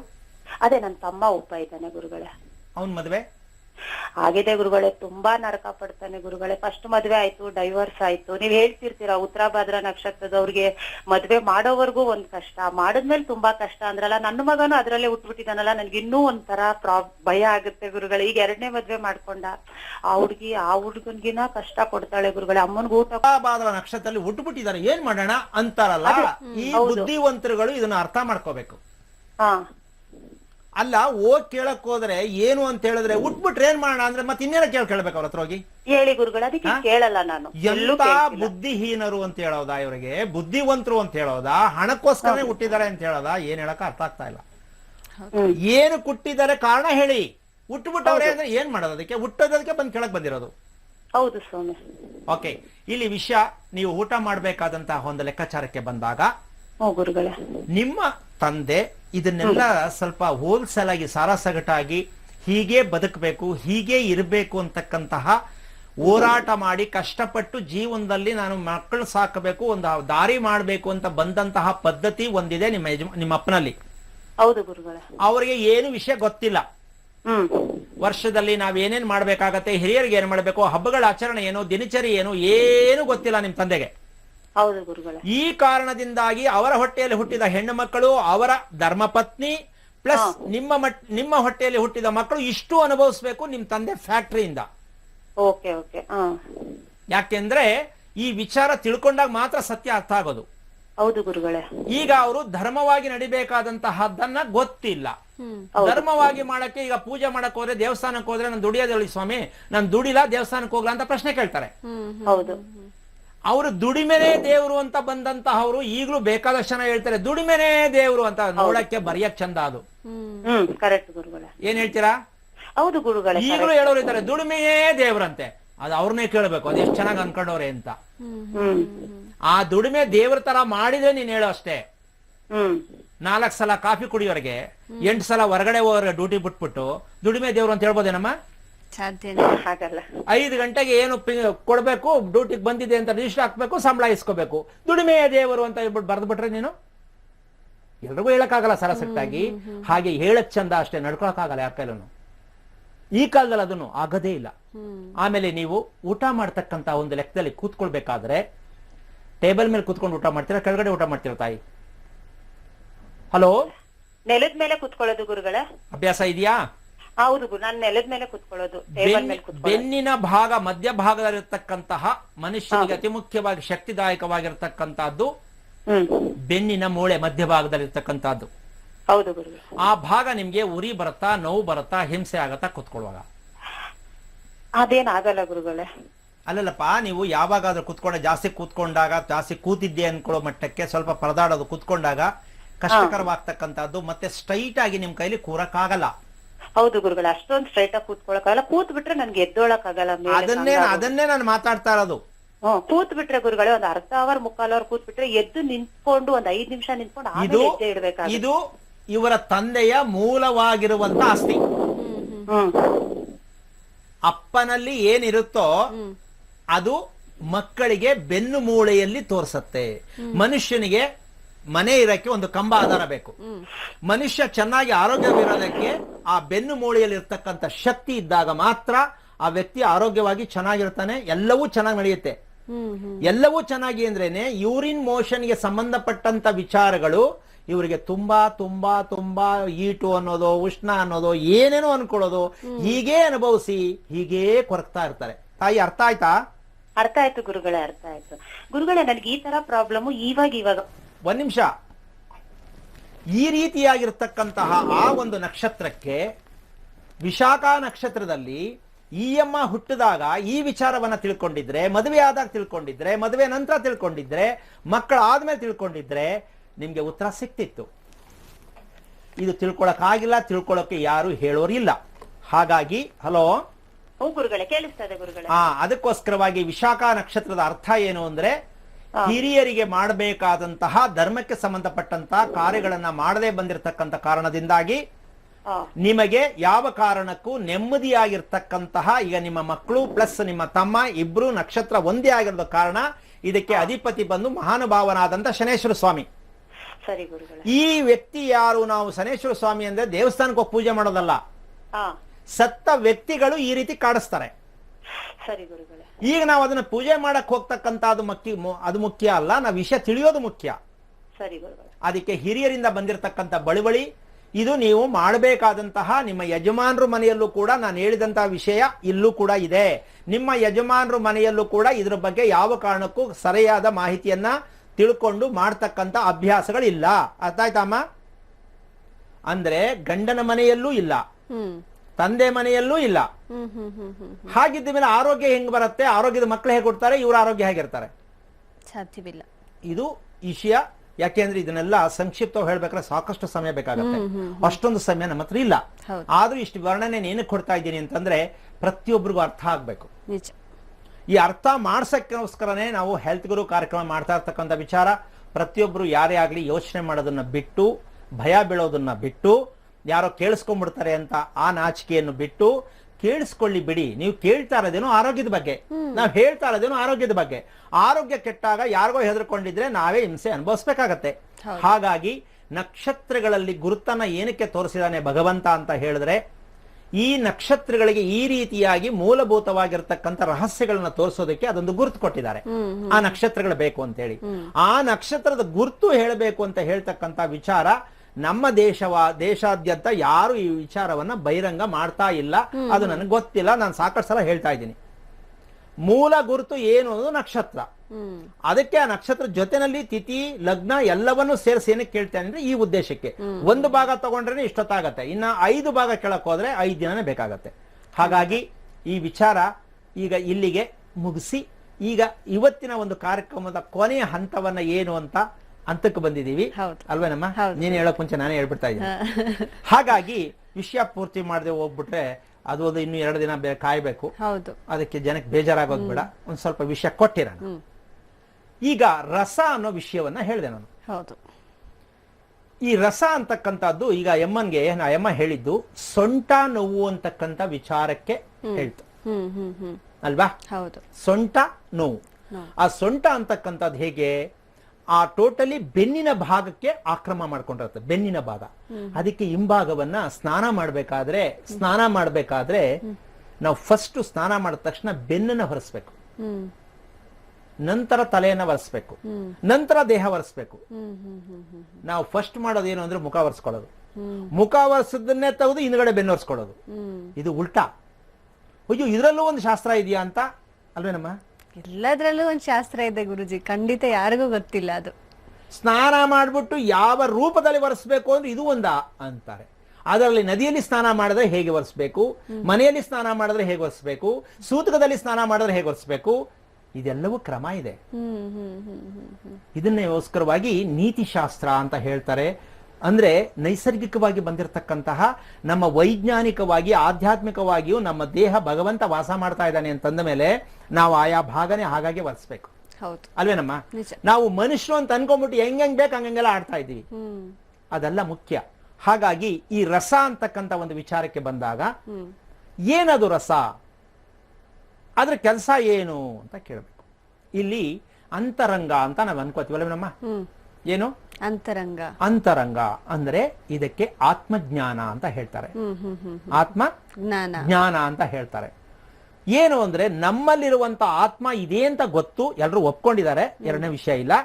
ಆದ್ರೆ ಆತ್ಮದಲ್ಲಿ ಇರ್ತಕ್ಕಂತ ನಾವೇನ್ ತಿಳಿಬೇಕು ಅಂತಕ್ಕಂಥ ವಿಚಾರ ನಾವು ತುಂಬಾ ಹಿಂದೆ ಇದೀವಿ. ಅದನ್ನ ಮಾಡ್ತಾ ಇಲ್ಲ, ಅದನ್ನ ಕೇಳ್ತಾ ಇಲ್ಲ, ಅದನ್ನ ಅನುಭವಿಸ್ತಾನೂ ಇಲ್ಲ, ಅದು ಸತ್ಯನೂ ನಮ್ಗೆ ಗೊತ್ತೂ ಇಲ್ಲ, ಹಾಗೆ ಅನುಭವಿಸ್ತಾ ಇದ್ದೀವಿ. ಅದಕ್ಕೋಸ್ಕರವಾಗಿ ಈ ಆತ್ಮಕ್ಕೆ ಬೇಕಾಗಿರ್ತಕ್ಕಂಥದ್ದು ನಮ್ಮ ಗುಣವನ್ನ ಪರಿವರ್ತನೆ ಮಾಡ್ತಕ್ಕಂಥ ಒಂದು ಶಕ್ತಿ ಇದೆ. ಯಾವ್ದ್ರಲ್ಲಿ? ಆತ್ಮದಲ್ಲಿ. ಈಗ ರಸ ಅಂತಕ್ಕಂಥದ್ರ ಕೆಲಸ ಏನು ಅಂತಂದ್ರೆ, ನಾವು ತಿನ್ನುವಂತ ಯಾವುದೇ ಆಹಾರ ಆಗಿರ್ಲಿ, ಅನ್ನ, ಚಪಾತಿ, ರೊಟ್ಟಿ, ಏನೇ ತಿನ್ನಿ ನೀವು, ನಮ್ಮ ಬಾಯಲ್ಲಿ ಇರ್ತಕ್ಕಂಥ ಹಲ್ಲು ಎಷ್ಟು ಸಾರಸಟ್ಟಾಗಿ ಹೇಳ್ಬೇಕಂದ್ರೆ ಒಂದು 32 ಇರಲಿ, 32 ಅಲ್ವಾ? ಈ 32 ಹಲ್ಲು ಭಗವಂತ ಏನಕ್ಕೆ ಕೊಟ್ಟ ಅಂತ ನಾವು ಯೋಚನೆ ಮಾಡಬೇಕು. ಯೋಚನೆ ಎಲ್ಲ ತಿಳಿಬೇಕು. ಏನಕ್ಕೆ 32 ಹಲ್ಲು ಕೊಟ್ಟ? ಜಾಸ್ತಿ ಕೊಡ್ಬೋದಾಗಿತ್ತು, ಕಮ್ಮಿ ಮಾಡ್ಬೋದಾಗಿತ್ತು. ಏನಕ್ಕೆ ಕೊಟ್ಟಿರೋದು? ಆ ಹಲ್ಲು ಅಂತಕ್ಕಂಥ ವಿಷಯ ಏನಂದ್ರೆ ನಾವೇನ್ ತಿಳ್ಕೊಂಡ್ಬಿಟ್ಟಿದೀವಿ ಅಂದ್ರೆ ಅಗಿಯಕ್ಕೆ, ಅಗಿಯ ಕಲ್ಲಿದೆ ಅಂತ ಹೇಳ್ತಿದೀವಿ. ಇವತ್ತು ಎಷ್ಟು ಬಾರಿ ಅಗಿಯಬೇಕು? ಇದು ಬೇಕಾ ಬೇಡಮ್ಮ? ಬೇಕು, ಖಂಡಿತ ಬೇಕು. ಈಗ ನಾವ್ ಏನೇ ಮಾಡ್ಲಿ, ಎಷ್ಟು ಸಲ ಅದಕ್ಕೆ ಫಿಲ್ಟರ್ ಮಾಡೋದು ಸರಿ ಹೋಗುತ್ತೆ ಗೊತ್ತು, ಅದ್ ಮಾಡ್ತೀವಿ. ಹಾಗೆ ನಮ್ಮ ದೇಹಕ್ಕೆ ಬೇಕಾಗಿರತಕ್ಕಂತಹ ರಸ ಉತ್ಪತ್ತಿ ಆಗ್ತಕ್ಕಂಥದ್ದಕ್ಕೆ ಮೂಲ ಕಾರಣ ಹಲ್ಲುಗಳು. ಕೊನೆಯ ಹಂತದಲ್ಲಿ ಏನ್ ಹೇಳ್ತೀರಾ? ಈ ಹಲ್ಲುಗಳು ಅಂತಕ್ಕಂಥ ವಿಷಯಕ್ಕೆ ಬಂದಾಗ ನಾವು 32 ಅಲ್ಲಿ ಏನಕ್ಕಿರುತ್ತೆ ಅಂತಕ್ಕಂಥದ್ದಕ್ಕೆ ಅದನ್ನು ಉದಾಹರಣೆ ಕೊಡ್ತೀನಿ. ಏನನ್ನೇ ನಾವು ಬಾಯಲ್ಲಿ ಹಾಕೊಂಡಾಗ ಆ 32 ಬಾರಿ ಬಾಯನ್ನ ತೆರೆಯದೆ ಹಾಗೇ ನಿಧಾನವಾಗಿ ಅಗಿತಾ ಹೋದ್ರೆ, ಈ 32 ಸಲ ನಾನು ಅಗಿತಾ ಇದ್ದೀನಿ ಅಂತ ನೀನ್ ಲೆಕ್ಕ ಹಾಕೊಂಡು ಅಗಿತಾ ಹೋದ್ರೆ ನಿನ್ನ ಮನಸ್ಸು ಯಾವ ಕಾರಣಕ್ಕೂ ಬೇರೆ ಕಡೆ ಹೋಗಲ್ಲ. ಒಪ್ಕೋತೀಯಾ? ಯಾಕೆ 32? ಇದನ್ನ ದಯವಿಟ್ಟು ಯಾವ್ರೇ ಎಂತ ಕಾಯಿಲೆ ಇರಲಿ, ನಿಮ್ಗೆ ಎಷ್ಟೇ ಸುಸ್ತಿರ್ಲಿ, ಎಷ್ಟೇ ಬೇಜಾರಿರ್ಲಿ, ನಿದ್ದೆ ಬರದೇ ಇರೋರಿರ್ಲಿ, ಇದನ್ನ ಗಮನಿಸಿ. ಇವತ್ತು ಪ್ರಾಕ್ಟಿಕಲ್ ಆಗಿ ದಯವಿಟ್ಟು ಗ್ರಹಿಸಿ, ಈ ಖುಷಿಯನ್ನ ನಾಳೆ ಅನುಭವಿಸಿ. ಏನಮ್ಮ? ತಿನ್ನೋದ್ರಲ್ಲಿ ಇಷ್ಟೆಲ್ಲ ಇದೆಯಾ? ಹೌದಲ್ಲ? ಹೌದು. ತಿನ್ನಬೇಕಲ್ಲಮ್ಮ. ಭಗವಂತ ನಮಗೆ ಒಂದು ಶಕ್ತಿ ಬೇಕು ಅಂದ್ರೆ ಪುಷ್ಟಿದಾಯಕ ಆ ಆಹಾರ, ಪುಷ್ಟಿದಾಯಕವಾದ ಆಹಾರ ಯಾವುದು ಅಂತ ನಾವೇನ್ ಹೇಳ್ತೀವಿ ಹೇಳಿ? ಹಾಲು, ಬೆಣ್ಣೆ, ತುಪ್ಪ, ತರಕಾರಿ, ಸೊಪ್ಪು, ಈ ಪುಸ್ತಕದ ಕತೆ ಅದಲ್ಲ. ಪುಷ್ಟಿದಾಯಕವಾದ ಆಹಾರ ಯಾವುದು? Question mark. ಯಾವ್ದಮ್ಮ ಪುಷ್ಟಿದಾಯಕವಾದ ಆಹಾರ ಯಾವುದು? ಇದು ಹೇಳ್ಬೇಡ, ನಾನು ಹೇಳೋದಲ್ಲ, ಪುಸ್ತಕದ ಕತೆ ಅದು. ಸೊಪ್ಪು, ತರಕಾರಿ, ಬೆಣ್ಣೆ, ತುಪ್ಪ, ಹಾಲು ಅಲ್ಲ, ಅದೆಲ್ಲ ಕುಲಗಟ್ಟು ಹೋಗಿದೆ. ಮತ್ತೆ ಯಾವ್ದದು ಪುಷ್ಟಿದಾಯಕವಾದ ಆಹಾರ? ಯಾವುದು? ಚೆನ್ನಾಗಿ ಜಗಿದು ತಿನ್ನೋದಾ? ಅದಕ್ಕೆ ಮೀರಿ ಇನ್ನೊಂದು,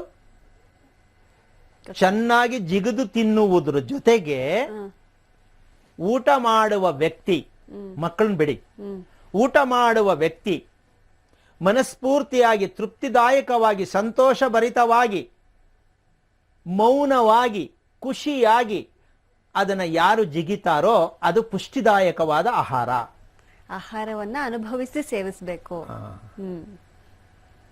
ಇದು ಬೇಕಾ ಬೇಡವಾ? ಖಂಡಿತ ಬೇಕು.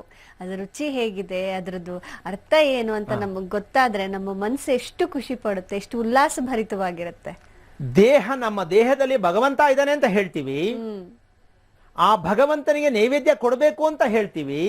ನಮ್ಮ ದೇಹದಲ್ಲಿರತಕ್ಕಂತಹ ಆತ್ಮ, ಆ ದೇವರಿಗೆ ನಾವು ಯಾವ ನೈವೇದ್ಯ ಕೊಡಬೇಕು? ನಾವು ತಗೊಳ್ಳೋ ಆಹಾರ ನೈವೇದ್ಯ. ಹೌದಲ್ವಾ? ಹೌದು. ನಿಮ್ಮ ಅನುಕೂಲಕ್ಕೆ ತಕ್ಕಂತೆ ಏನೋ ತಿನ್ನಿ. ಮಾಂಸಾಹಾರ ಬಿಟ್ಟು ಹೇಳ್ತೀನಿ, ಅದು ಬರಲ್ಲ ಇದಕ್ಕೆ, ಅದು ನಿಮ್ಮ ವೈಯಕ್ತಿಕವಾದ ವಿಚಾರ. ಮಾಂಸಾಹಾರವನ್ನ ಬಿಟ್ಟು ಇನ್ನ ನೀವು ತಗೊಳ್ಳೋ ಆಹಾರ ಯಾವುದೇ ಆಗಿರಲಿ, ಅದು ಭಗವಂತನಿಗೆ ಅರ್ಪಣೆ ಮಾಡ್ತಕ್ಕಂಥ ಒಂದು ಮಹಾಪ್ರಸಾದ ಅಂತ ಅನ್ಕೊಂಡು, ಮಹಾಪ್ರಸಾದ ಅನ್ನೋದನ್ನ ನಿಮ್ಮ ಮನಸ್ಸಲ್ಲಿ, ಬಾಯಲ್ಲಿ ಹೇಳಿದಾಗ ಅದು ಮಹಾಪ್ರಸಾದ ಆಗತ್ತೆ. ಯಾಕೆ ಅಂದ್ರೆ ಮಹಾಪ್ರಸಾದ ಆಗಕ್ಕೆ ಟಿವಿ ನೋಡ್ಕೊಂಡು ತಿನ್ನೋರಿಗೆ ಮಹಾಪ್ರಸಾದ ಆಗಲ್ಲ, ಮೊಬೈಲಲ್ಲಿ ಮಾತಾಡ್ಕೊಂಡು ತಿನ್ನೋರಿಗೆ ಮಹಾಪ್ರಸಾದ ಆಗಲ್ಲ. ಬೇಜಾರು ಮಾಡ್ಕೊಂಡು ಸಾರಿಗೆ ಬೈಕೊಂಡು ನೀನ್ ಸರಿ ಇಲ್ಲ, ಖಾರ, ಉಪ್ಪು ಚೆನ್ನಾಗಿಲ್ಲ, ಯಾರು ಹಿಂಗ್ ಮಾಡಿದ್ದು, ಏನಕ್ಕೆ ಹಿಂಗ್ ಮಾಡಿದ್ಯಾ, ಈ ತರ ವಾದ ಮಾಡೋರಿಗೆ ಪ್ರಸಾದ ಆಗಲ್ಲ. ಇವ್ರಿಗೇನಾಗತ್ತೆ ಅಂದ್ರೆ ಕರುಳಲ್ಲಿ ವೇದನೆ ಶುರುವಾಗತ್ತೆ. ಕರುಳಲ್ಲೇ ವೇದನೆ ಶುರುವಾಗತ್ತೆ. ಯಾಕೆಂದ್ರೆ ಆಹಾರ ತಗೊಳ್ಬೇಕಾದ್ರೆ ಯಾವುದೇ ನಿಯಮಗಳಿಲ್ಲ. ಆ ನಿಯಮಗಳಲ್ಲಿ ತಗೊಳ್ತಕ್ಕಂಥ ಆಹಾರ ಪದ್ಧತಿ ಇದು. ಈ ಆಹಾರ ಪದ್ಧತಿ ಪೂರ್ತಿ ಕೆಟ್ಟಿರೋದು ಎಲ್ಲಿ ಅಂದ್ರೆ, ಟಿಫನ್ ಬಾಕ್ಸ್ ಯಾರು ಬಳಸ್ತಾರೆ, ಮಕ್ಕಳಿಗೆ ಹಾಕೋ ಟಿಫನ್ ಬಾಕ್ಸ್ ಮಧ್ಯಾಹ್ನಕ್ಕೆ, ಫ್ಯಾಕ್ಟ್ರಿಗೆ ತಗೊಂಡೋಗೋದು, ಡ್ಯೂಟಿಗೆ ತಗೊಂಡೋಗೋ ಟಿಫನ್ ಬಾಕ್ಸ್ ಯಾರು ಬಳಸ್ತಾರೆ, ಇವ್ರದೆಲ್ಲ ಇದೇ ಹಣೆ ಬರ. ಫಿಡ್ಸರ್ ಇಟ್ಕೊಂಡು ತಿನ್ನೋರು ಹಣೆ ಬರನೇ ಇದು. ಯೋಚನೆ ಮಾಡ್ಕೊಂಡು ತಿನ್ನೋ ಹಣೆ ಬರನೇ ಇದು. ಅದು ರಸ ಆಗಲ್ಲ. ಯಾವುದು ಈ ಊಟ ಹಳಸಿದ್ದು ಅಂತ ಹೇಳ್ತಾರೆ. 90 ನಿಮಿಷದ ನಂತರ ಅದು ಹಳಸಿದ್ದು ಅಂತ ಹೇಳ್ತಾರೆ. ಈಗ ನಾವು 3 ಗಂಟೆ ಟೈಮು 4 ಗಂಟೆ ಟೈಮು ಬೆಳಗ್ಗೆ 5:15 ಮಾಡಿದ್ದು 1 ಗಂಟೆಗೆ ತಿನ್ನೋ ತನಕ ಎಷ್ಟು ಗಂಟೆ ಆಗುತ್ತೆ ಅಂತ ಯೋಚನೆ ಮಾಡಿ ಡಬ್ಬ ಬಿಚ್ಚಬೇಕು. ಹಾಗಂತ ಹೋಟ್ಲಿಗೆ ಹೋದ್ರೆ ಆರೋಗ್ಯ ಕೆಡುತ್ತೆ. ಹಾಗಂತ ಡಬ್ಬದಲ್ಲಿ ತಂದ್ರು ಆರೋಗ್ಯ ಕೆಡುತ್ತೆ.